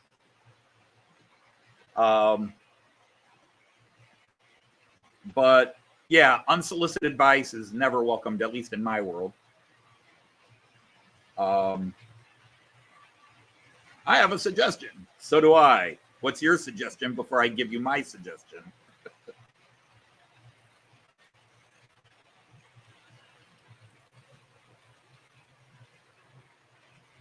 My suggestion might not be like that, because everybody's at the scale and everybody's on a different level of what they want, what they can do, what they want to do, their skill level. And the last thing we want to do is scare people or hurt people out of the hobby.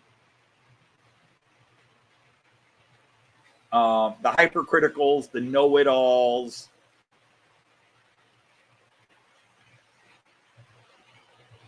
the people that are pros and they expect everybody else to be at the pro level.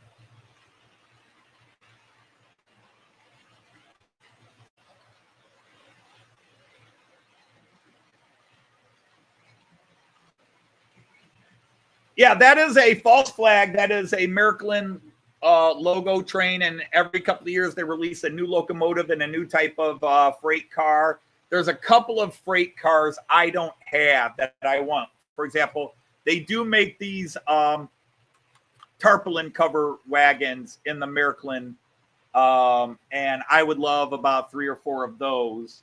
And I can never find them. Or if I find them, people want $100 each for them. It's like they're worth $30 each to $40 each. I'm hoping sooner or later they'll make some tankers in that color. But yeah, it makes a really cool train. It's just very striking.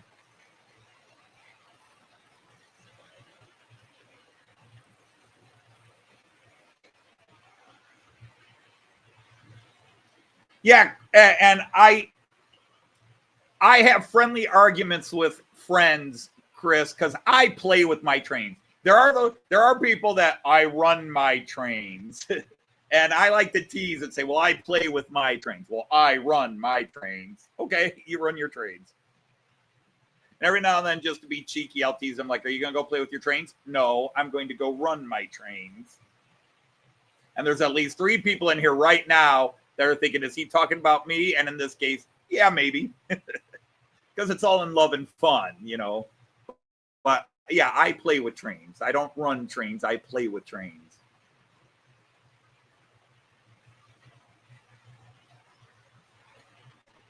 Yeah, and you sent me an email a long time ago, and I sent a reply back with my address. I could type my address here. I mean, pretty much everybody knows where I live.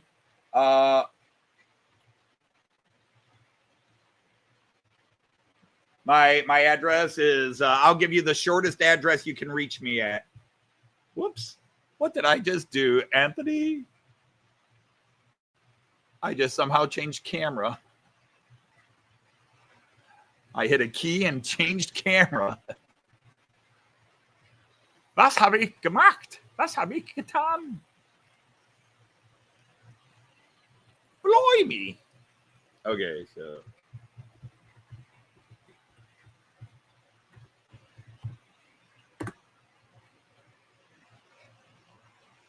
That is as short a email as you can get.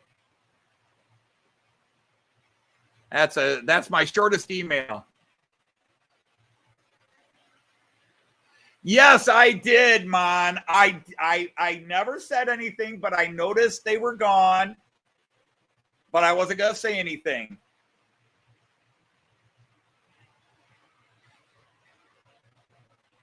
But since you're saying it, I'll mention it.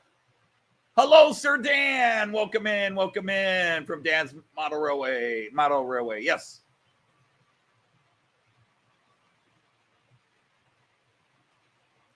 Yeah, but my point is, all right. My point is you could email me and then I could send it to you, but I have no problem putting it out in public.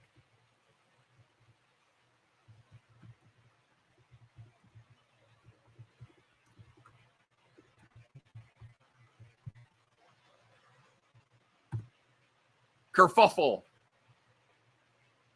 Yes, I know you want to send me a physical card, but I was going to give you my email. But now there's my full address.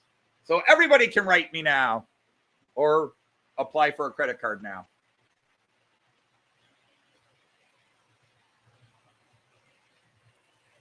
Yeah, I got to get back to, I am starting to write Matt Clark again. I'm sorry I took a month off here. Things just happened in my mental headspace for various reasons, and I lost the mojo.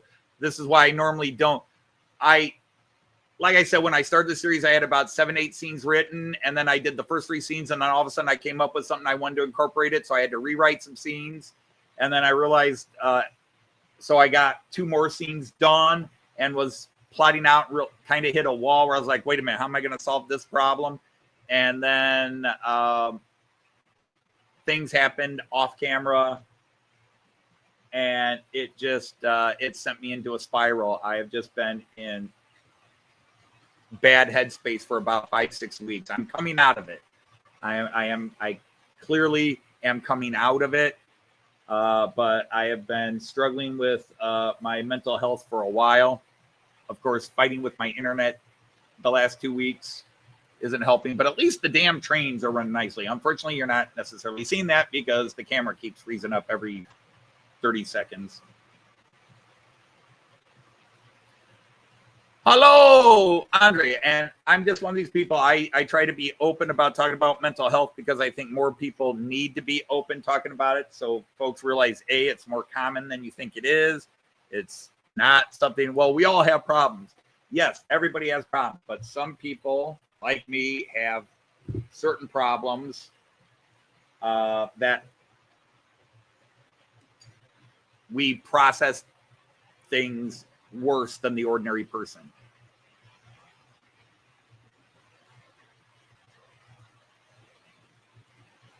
But I mean, because most days I'm doing okay. It's just your head goes into places that it's hard to climb out of, even if things are going well. I mean, I've got nothing specifically I could complain about.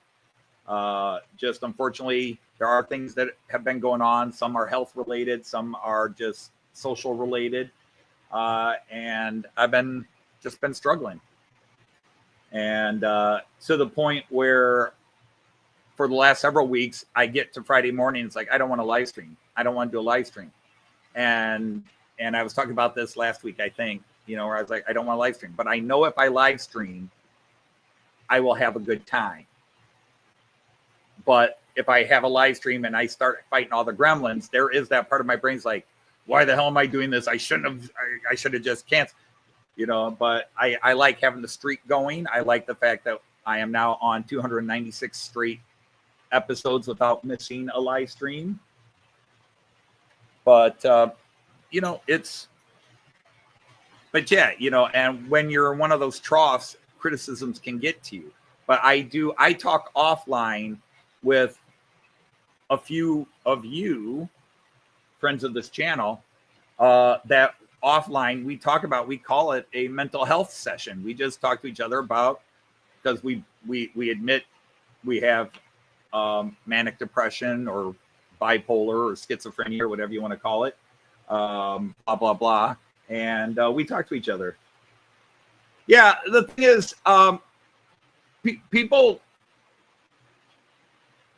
we can talk about you have friends. Yeah, but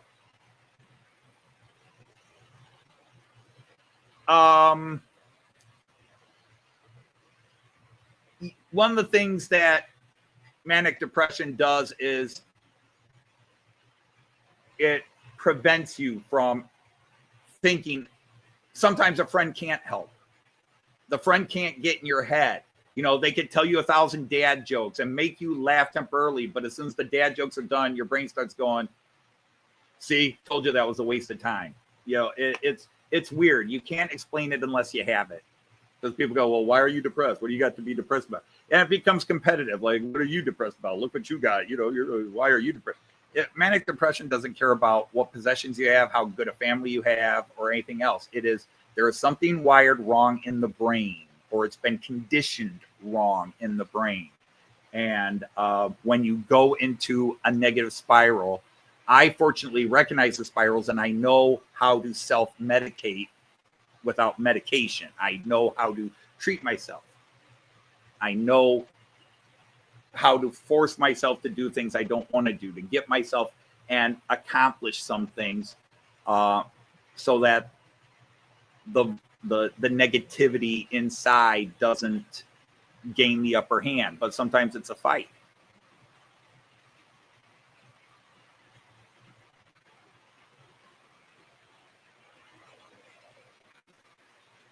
And the thing, and I talk about this all the time, and people who don't have it or don't get it, they don't get it. It's, one of the first things that manic depression does is it takes the joy out of the things you enjoy. It finds the things that annoy you and highlights them in your mind. So, like coming to do a live stream, I'm going to spend 3 hours talking to a camera to a bunch of people that aren't here, but you're here with me spiritually in a sense. But the first thing manic depression does is going to bring up all the gremlins. Oh, this train's going to go off, and that's going to screw up, and that's going to, why do you want to do this? Why do you want to put yourself? And it's like, because I'm going to enjoy being with those people. I've had it all my life, and I've learned how to deal with it. I didn't know how to deal with it as a teenager. That's why I tried to end my life as a teenager. And having failed at that, my greatest failure, having failed at that, I've learned tricks. I've learned to fight the fight. Sometimes it's a long World War I trench warfare battle where it's just a battle of attrition until the negativity gives up and goes away for a while. Sorry, I'm depressing everybody. And yeah, and the funny thing is, this is one of the things that people don't get, Artie, because PTSD and depression. It's not like you go to a sad movie and like I had a bad episode years ago, long before I was on YouTube, where Joyce and I went to a comedy club. Joyce and I went to a comedy club, and the comedians weren't great. And it wasn't that the show triggered it. It was there, but you come out and you just start talking about, you realize how negative you're being towards the comedians. Okay, people that are doing what I failed to do, get up on stage and be funny, or try to be funny. And it just, they were so bad. They were so bad, you know. Blah, blah, blah, blah. And then you realize that, oh, that and this that happened 3 days ago, and this that happened 4 days ago. And it was the comedy show that triggered it. It wasn't that the comedy show caused it. It's like the kegs and the gunpowder had already been laid. The comedy show just threw the match on it.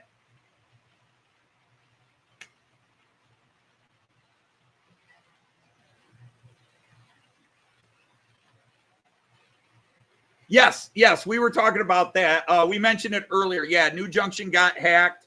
I am friends with Richard on Facebook.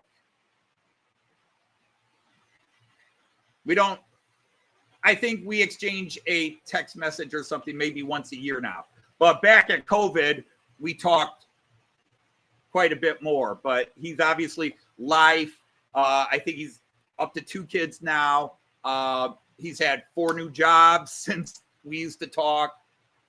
And, you know, I'm not in Britain to keep up a friendship. But there was a time back in 2020, 2021, where we talked via Facebook or something like that at least once a week, as well as he would come into my live streams and I went into anything he was doing, and then we would have multiple comments on his videos. But you know, he has just exploded in both fame, recognition, and everything else.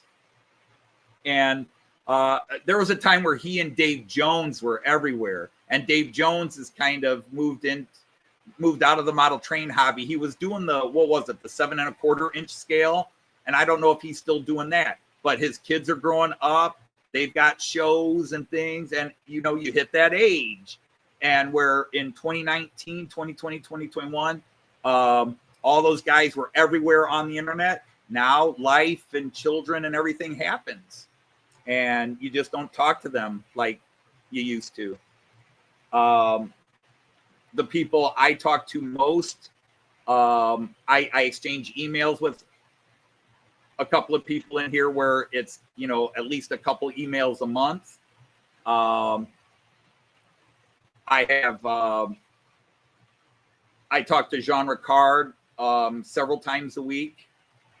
I talk to Christopher and I have we chat, video chat, and it goes for 3 to 4 hours once a week.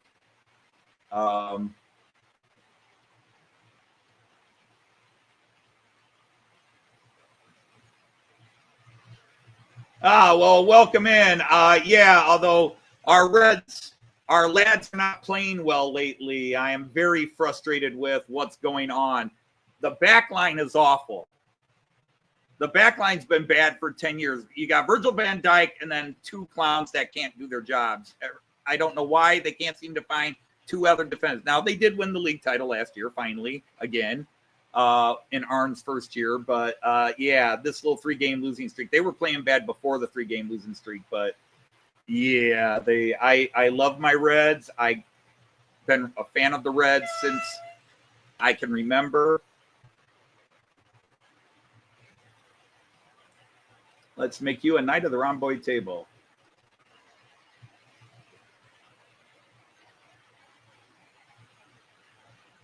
The bell end. We just say a knob.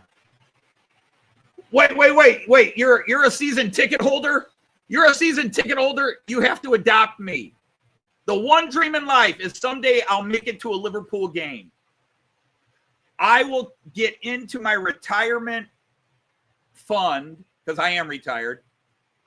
If I could be guaranteed a ticket, like, Anthony, we can get you to a game. Joyce already knows this would happen. Joyce has already given her approval on this. That if I could ever get a ticket to a Liverpool game, preferably two so Joyce could go, but if I could ever get a ticket to a Liverpool game, I'm buying my flight and I'm coming over. My dream is to attend a Liverpool football match. In 2022, I was in Liverpool for 4 days, but it was June. The season was over. But Joyce and I, months earlier, bought tickets to at least get a tour of the pitch. We were supposed to be able to get into the Kop and tour the pitch and everything. But when we booked that, Elton John hadn't announced his world tour yet. And lo and behold, the day we were supposed to get into Anfield and see the field, it was closed because they were setting up Elton John's concert. To this day, I don't care how much I like old Elton John rock and roll, I hate Elton John. The man is a bastard to me because my one chance to get and at least stand on the pitch, he ruined. I will never in a million years forgive him for that. The only way he could make up for it is if Elton John himself bought me Liverpool tickets and paid for Joyce and I to get over there. Then I would forgive him. But until that day, he is on my absolute top of my shit list because of I finally went to Liverpool. I got to do all my Beatles stuff. And then I bought tickets. I even took along Lee from Anfield Road, who was here. He might be listening in the background. I took he and his flatmate, Jackie, and Joyce and I, and we all went to Anfield. We got the tour. I paid for the full express VIP tour for all of us. I'm so excited that unfortunately the Kop and the field are closed today because of the Elton John concert being said. Oh, I'm hearing you're a Stokes supporter. You're in row one of upper tier with the Kenny Dalglish section. How nice.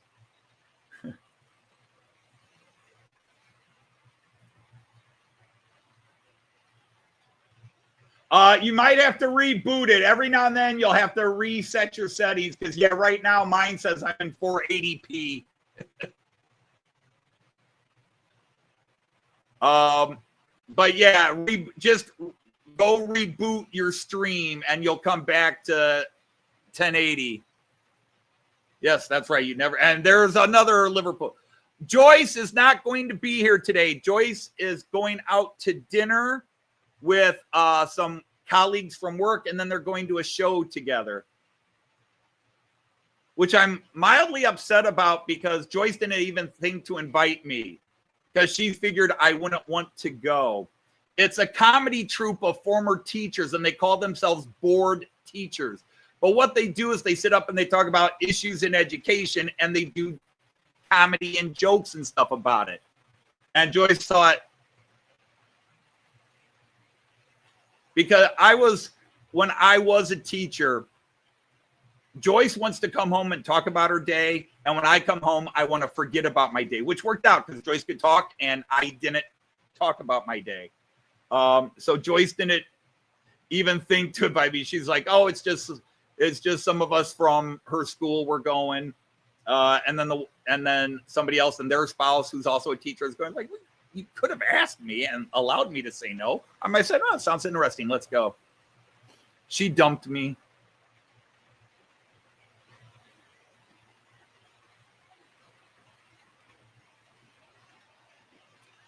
Oh, I'm a sore loser because see, I watch all the games. I get all the Liverpool games. I watch them. Unless they're conflicting with Ohio State, then I watch the Liverpool. If Liverpool wins, I watch it on replay. If they lose, I just read what happened. Yes, Joyce dumped you guys. That's right. You guys could all let her know that. Because, yeah, she's not coming home from work. They were going straight from work out to dinner. Anyhow, 1701 Flyer, if you have a channel, you can pop a link to your channel here in the chat, and we can check it out. We accept everything here. The only thing you're not allowed to talk is politics or religion. And the people who don't like that rule are the reason we have that rule. But she doesn't know. I might have gone. It's comedy. I spent 36 years being a comedy teacher. Ooh, is that camera up there starting to act up? That's gone a very funky. It's every now and then it's blinking in a weird color.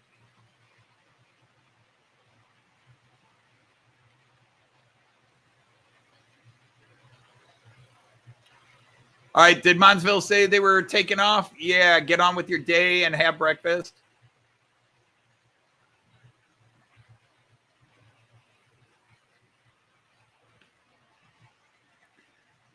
I have been a Liverpool fan since the late 60s. Now, I will admit, I got into Liverpool because I'm a Beatles fan. I loved the Beatles in the 60s and I've never stopped loving them. The Beatles were from Liverpool. I didn't know, I didn't learn about Everton until a couple of years later that Everton was also a Liverpool team, and in fact, the older Liverpool team, and that Anfield Road was originally Everton's stadium. Back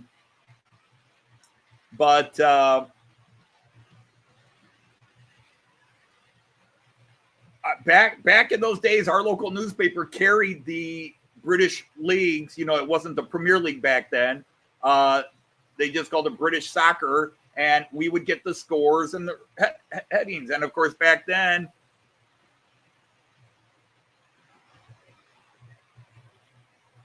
Liverpool was always winning the league and winning UEFA Cups and so forth when they came along. And then the 90s hit. But I remember Kenny as a player, Ian Rush. My favorite all-time Liverpool player. This gets me in trouble with some Liverpool fans, but I think true Liverpool fans support me in this, even if they disagree. I know how great Ian was, but Michael Owen, what is my all-time favorite Liverpool player, but Mohamed Salah, I think, is caught up with him. I love Mohamed. I love Mo. Mo is awesome. But Michael Owen, as a young guy, 17, 18, 19 years old, he was such an electric spark. He was something else. Who knows what he would have done if he hadn't have blown those knees out. And yes, I felt betrayed when he went to Spain, when he went to, what was it, Real Madrid he went to. I felt very betrayed when he did that. But at the same time, it's like, Liverpool, cough up the money. Pay the dude. Yeah, McCartney was an Everton fan, yeah. But I forgive him for that.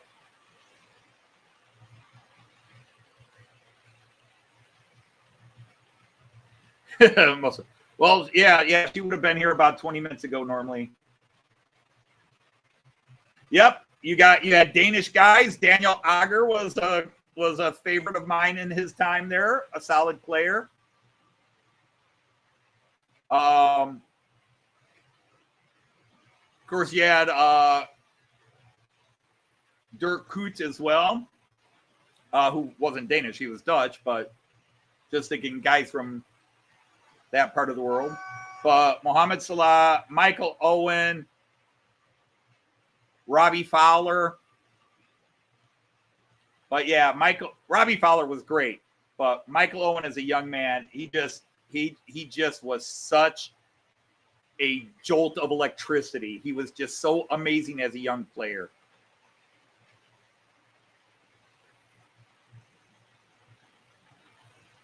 There you go. All right. Well, we will check that out now. Let's go check your channel out.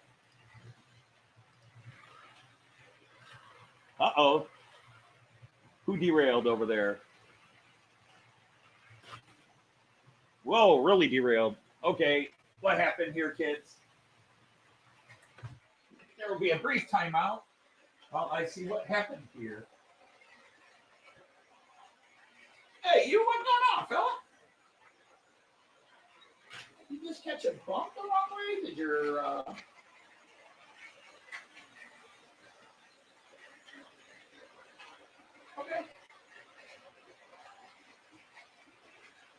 Huh. Wonder if it just had a situation where the coupler temporarily locked up. Well, let's go to some close-ups here so you guys can actually see the trains again. Yeah, sorry, one of the freight trades had a car derail. I think just the coupler coming around the curve got tension locked up a bit. Hello, Eric from Von Don Eisenbahn again, and to Kara and to Billy.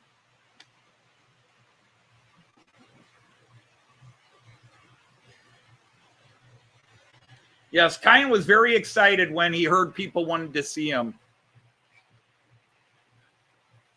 I said, yeah, Kyan, people like seeing you in the videos. He's like, really? Yeah, people like to see you. Oh, that's good. Yes, it is, Kyan.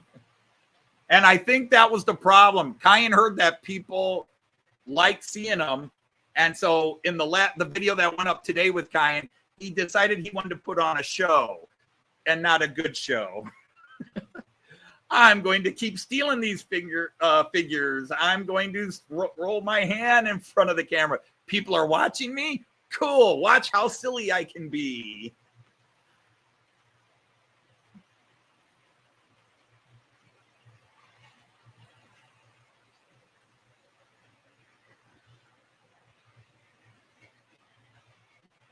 Yes, that's true.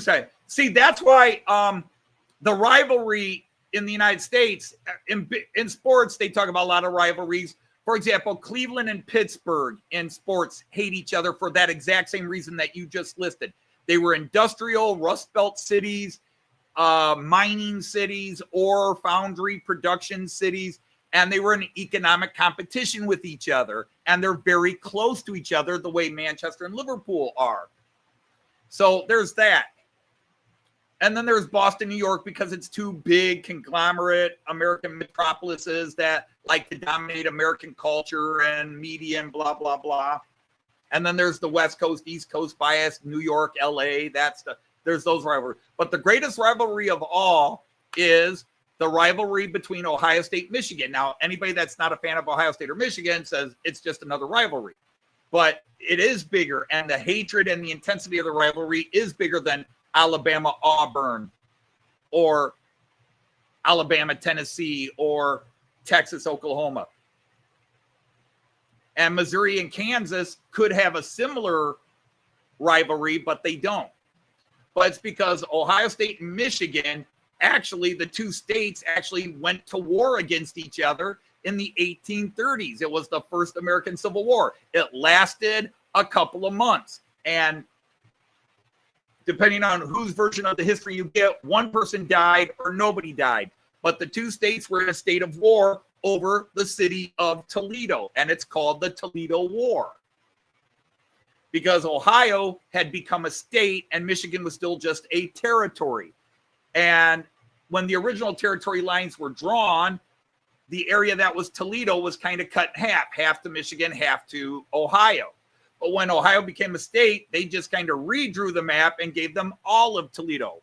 Because in the 1830s, Toledo was expected to become what Chicago became, where Toledo was at the butt end of the Great Lakes as far as America was expanded at the time. So everybody thought Toledo would become this huge trade city. But within 20 years, Indiana and Illinois had become states, and Chicago had become at the far end of the Great Lakes, going around Michigan on the other side. Toledo's on one side, and but when Michigan saw what they thought was going to be an economic boom through Toledo, they began demanding that Toledo was part of Michigan. And so the two states almost went to war. Ohio and Michigan went to war over it, and it was settled in 1836 by President Andrew Jackson. And the way President Jackson solved it was Ohio was a state and thus was voting in the 1836 election. Michigan was a territory and did not vote in the elections then. So he awarded Toledo to Ohio, and Ohio voted overwhelmingly for Jackson in the 1836 election. But then he promised that his first act as a reelected president would be Michigan would be made a state. And that's why if you go and look, Michigan statehood is 1837. Ohio is 1803. Michigan's 1837. He also chopped off a large section of Wisconsin, but he wasn't worried about pissing off the Wisconsin people. He chopped off this large section of the Wisconsin territory, which is now known as the Michigan Upper Peninsula, and gave that to Michigan, which in the long run proved to be better because Toledo never became the Western metropolis that Chicago became. And fur and ore mining in the Upper Peninsula made Michigan a very profitable state for a long time. So Michigan likes to say they're glad they lost the war. But yeah, it was the Toledo War. So the two states have hated each other forever.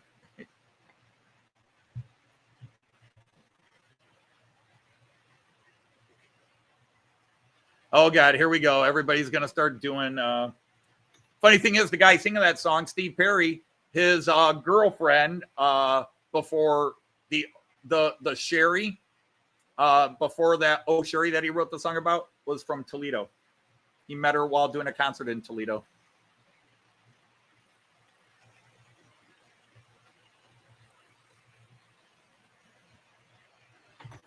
But yeah, it's so yeah, that rivalry. And then on top of it, sort of like Manchester United and Liverpool hating each other, both teams were always competing for the title. There was a period from 1968 to 1987 where, except for 1 year, 1984, the winner of the Ohio State-Michigan game won their league title.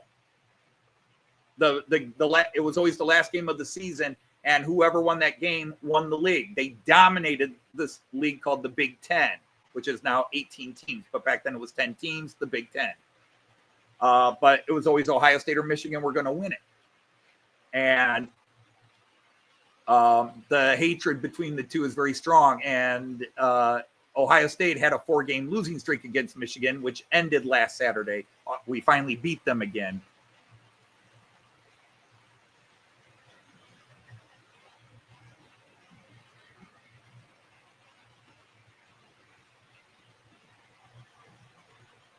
That's interesting, Andy, because, because Manchester, of course, has Man City as well as Man United, and they don't like each other. They don't like each other at all. And of course, in Liverpool, Everton's new stadium isn't that far from Anfield Road, which was Everton Stadium originally.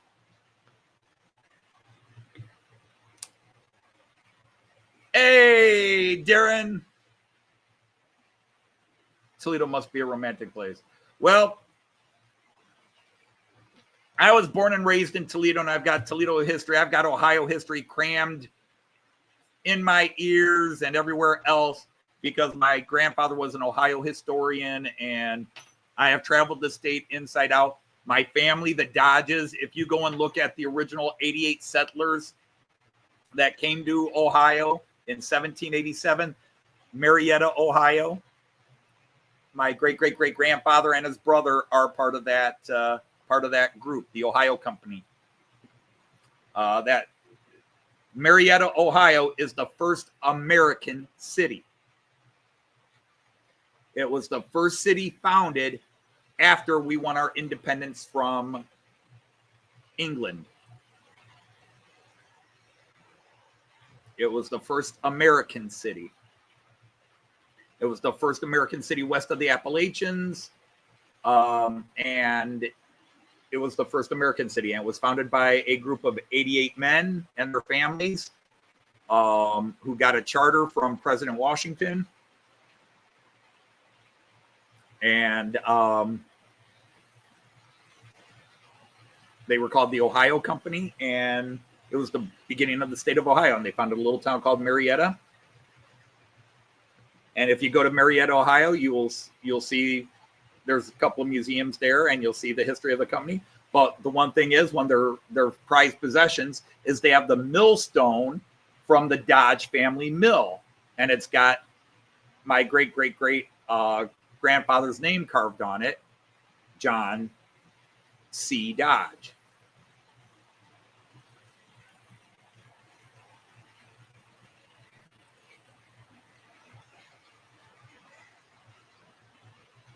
Yeah, multiple times. Yep, we got times. Was Klinger my favorite? We loved Klinger. Now you gotta understand, I've actually met him once. I should say never. I've met him once, but his family, his nieces and nephews, live just around the corner from where my mother still lives, where I grew up. I played with his nieces and nephews all the time. But I only met Klinger when he was a celebrity golfer at a tournament, and I was a caddy. Now, I didn't caddy for the celebrities. I was working the field. They back in those days, Thursdays and Fridays, the local club hired the top caddies to rake the sand traps and work the water traps and so forth. And run errands and so forth. National TV wasn't involved. Now national TV is in charge. The PGA is in charge of everything Thursday, Friday, Saturday, Sunday. Back in those days, the PGA was only involved on Saturday and Sunday. So Jamie Farr was being a big shot celebrity at the 79 US Open, doing the celebrity pro-am. And because he was still doing MASH at that time, but he flew out to Toledo to visit family, and he came out and he shook the hands of all the Inverness Club caddies.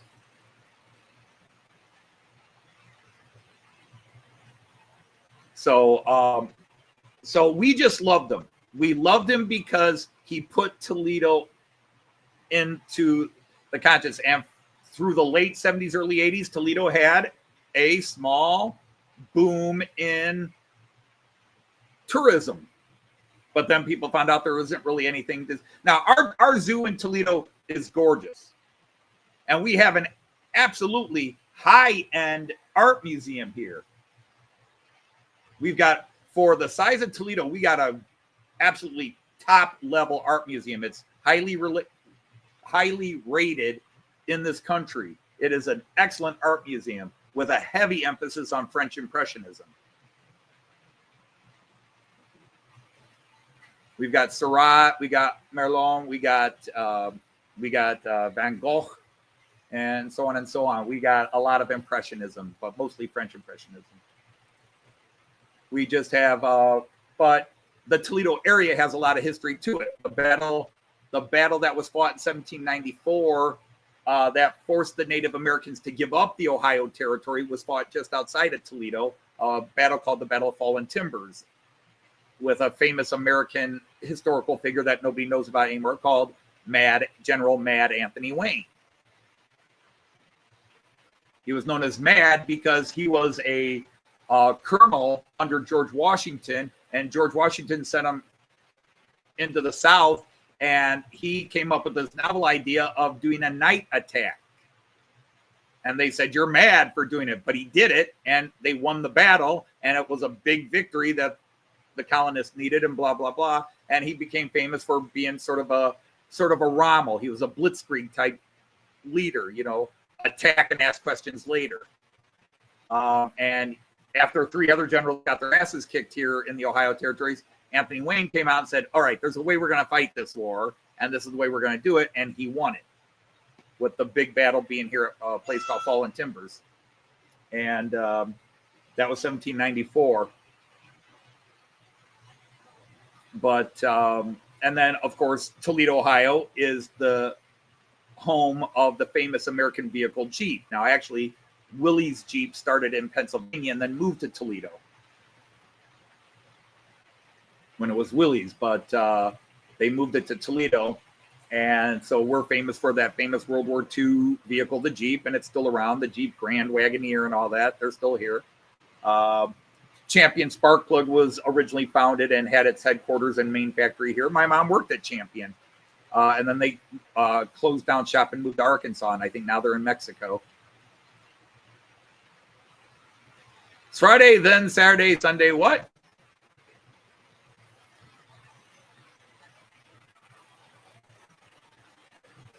So, you know, there are things, and Toledo was called the Glass City because actually more glass was made here, glass and glass products was made here than other cities that you, like Venice, Italy is known as a glass and crystal city, but actually Toledo was called the glass capital of the world because we had Libby Owens Ford and Owens Corning fiberglass. If you remember those old Pink Panther commercials, Owens Corning fiberglass, that was produced here in Toledo. Their headquarters are still in the Toledo area, but they no longer do any manufacturing of the product in Toledo. They shut their last factory down about 25 years ago. And that's the story of Toledo. Outside of Jeep, everybody's gone. If Jeep were to close, Toledo would be a ghost town tomorrow. Toledo's already a bit of a ghost town. When I was a kid, Toledo, when I was about 5 years old, Toledo hit its height of population about 430,000. Now it's about 280,000 people. When I started high school in 78, it was 383,000. That was right after most of the big factories had closed and gone. And now it just keeps dwindling. So we're about 280 to 290,000 people now. It's a beautiful town. We've got parks everywhere. When I would bring students over from Germany, they were amazed at how green Toledo was, the parks, the trees. But we've got like any big urban city, we've got a large, poor urban area uptown. But we got a lot of cool things too. And the Toledo Mud Hens still play here. If anybody, Jamie Farr always talked about them, wore their jerseys in MASH. We got a really cool baseball stadium. Artie, we're going to try to take you to a couple of hockey games, if you don't mind, when you're here.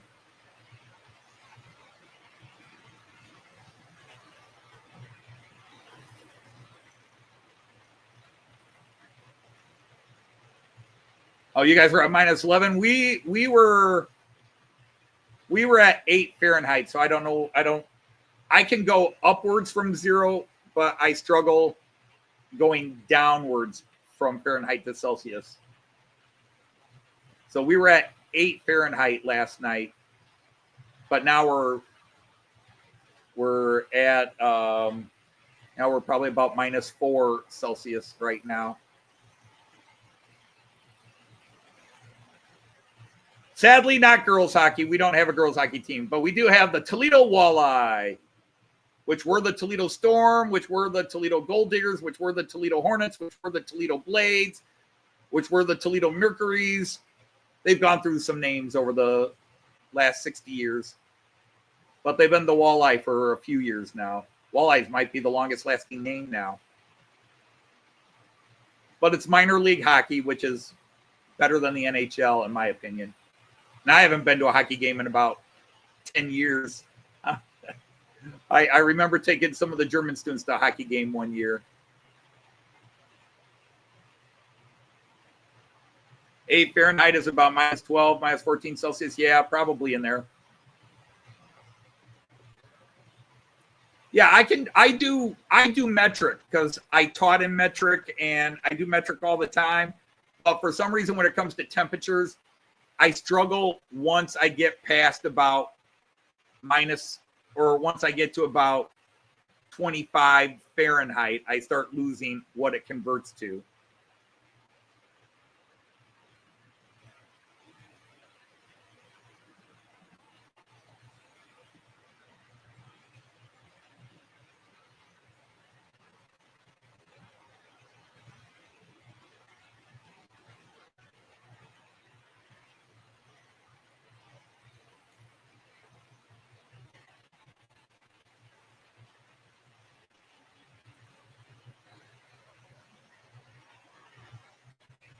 Yeah, minus 13 Celsius. 8 is minus 13 Celsius.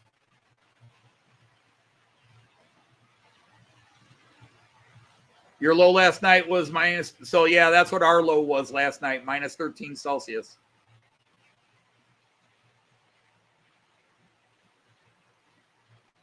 Well, Joyce and I live in a nice section of South Toledo. I mean, it's not officially called South Toledo. It's just the southern part. See, the thing you have to understand about Toledo is there's the west side and the west end, and they're not the same. There's the north side and the north end, and they're not the same. There's the south side and the south end, and they're not the same. And then there's the east side, and there isn't an east end. The east side is on the other side of the river, and there are it really is it really has become a different city. There is a bias between the western half of the western side of Toledo, which is 3/4 of the city, and then the side on the other, the eastern part that's on the other side of the river, which we call East Toledo. And a few years ago, East Toledo tried to break away. They tried to get a plebiscite out there and just say, we're not part of it. We want to be our own city. The main city only cares about that side of the river. They don't care about us on this side. And it got struck down, but New Orleans is called the Baby Cakes. There you go. Now, we are the baseball team has been the Toledo Mud Hens forever. Mud hen is a type of duck, actually, or waterfowl. Even though it says hen, it's a waterfowl. It's not chicken. And then walleye is, if you don't know, it's a very common fish in Lake Erie and in the Maumee River here. We're on the Maumee River. And actually, if you ever see the Maumee River, it's a very wide river in Toledo. It's as wide as the Rhine, if not wider.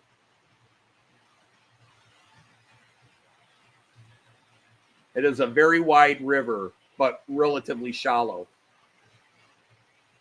And then just south of Toledo, it gets much narrower.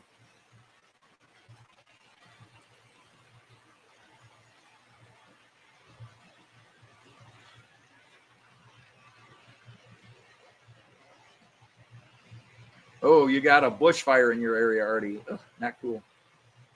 But anyhow, well, it's about that time, sadly. It's just, without Joyce coming down, it's just, it's different. I can't believe it's almost 6 o'clock already because, like, wait, where's Joyce? Oh, that's right. She's not coming today.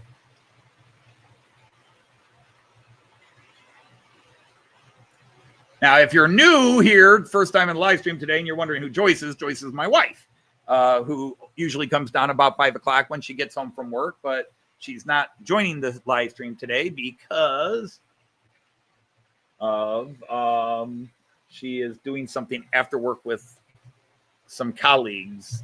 They're going out to dinner and a show, so unfortunately, but other than that one little car acting up, we had a smooth running today. So the gremlins were like last week. Last week we had a smooth running as well. It was all on the it was the internet, and today it's been the internet again. So I'm gonna have to call my internet company and say, what the hell is going on?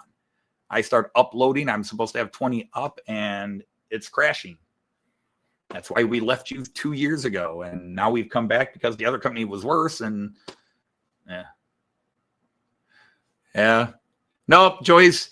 The funny thing is, to this day, and I don't want anybody to take it the wrong way, and I'll misrepresent it, I'm sure, but Joyce still views this as my thing, and she just comes down. She doesn't understand completely that even though we always say we're a tag team, that Joyce and I are together. You don't get one without the other. But she sees this model train world and chat. That's your world. And it's like, no, it's your world too. Whether you see yourself as a part of it, you're a part of it. And of course, Joyce she doesn't understand why anybody, why people are excited to meet her, seeing her seeing her online, like, it's you and your trains. I said, Joyce, it's the same reason I get excited. It's boobs. No, but yeah, Joyce. If Joyce ever became famous, it would be weird because Joyce would never understand why she was. Joyce has very self-deprecating, why would anybody want to see her or meet her, sort of thing. You get 1,000 in, 1,000, 100 up. Yeah, we're limited. We're limited, and I'm in. Toledo has some of these problems anyhow because of the geology of where we're at. Toledo's in a bit of a bowl, so things act a little weird. The weather's weird in Toledo. 5 miles north of us, 5 miles south of us, we'll get 2 feet of snow. We'll get 3 inches. Tornadoes will wipe out places north of us and south of us, and they'll just divert around Toledo, which is a good thing in that case. When we need snow or rain, it's not good because we don't get as much as we should, as we need to get. But anyhow, on that note, it is 6 o'clock, or well, it's 6:01 now. I want to thank y'all for being here. I appreciate you dealing with the flip over from how we started. But it's not me. It's not my computer. It's not OBS. It is the internet provider. I am hardwired into the house. I'm hardwired from the modem to my computer. So when the internet's acting up like it did at the end of last week, and it's from the main company. It's either there's a connection that's loose, and I'll go check the connections into the house and see if something needs tightened up. But like I said, I did a test right before I went live, and everything was fine. As soon as I officially went live, I mean, I was live before, but it was a private. Everything started crashing, and we did 3 live streams where everything was great again. And then last week towards the end, all of a sudden we had problems. And then this week we had problems. So I'm going to call and say, what the heck is going on? I'm not happy. So on that note, which is not a good note, I want to thank y'all for watching my videos. If you haven't seen the video about the new locomotive, which is absolutely gorgeous and did a beautiful job today. Round of applause for that class 159. Thank you, 159. You were awesome today. Everybody ran well today, other than this little car. So I need to get myself some kind of a dinner because I'm dinner for one tonight. So I'm going to say to all of you, thank you. Don't forget our advent calendars will be daily until the 24th. Auf Wiedersehen. And happy trains. Take care, everybody.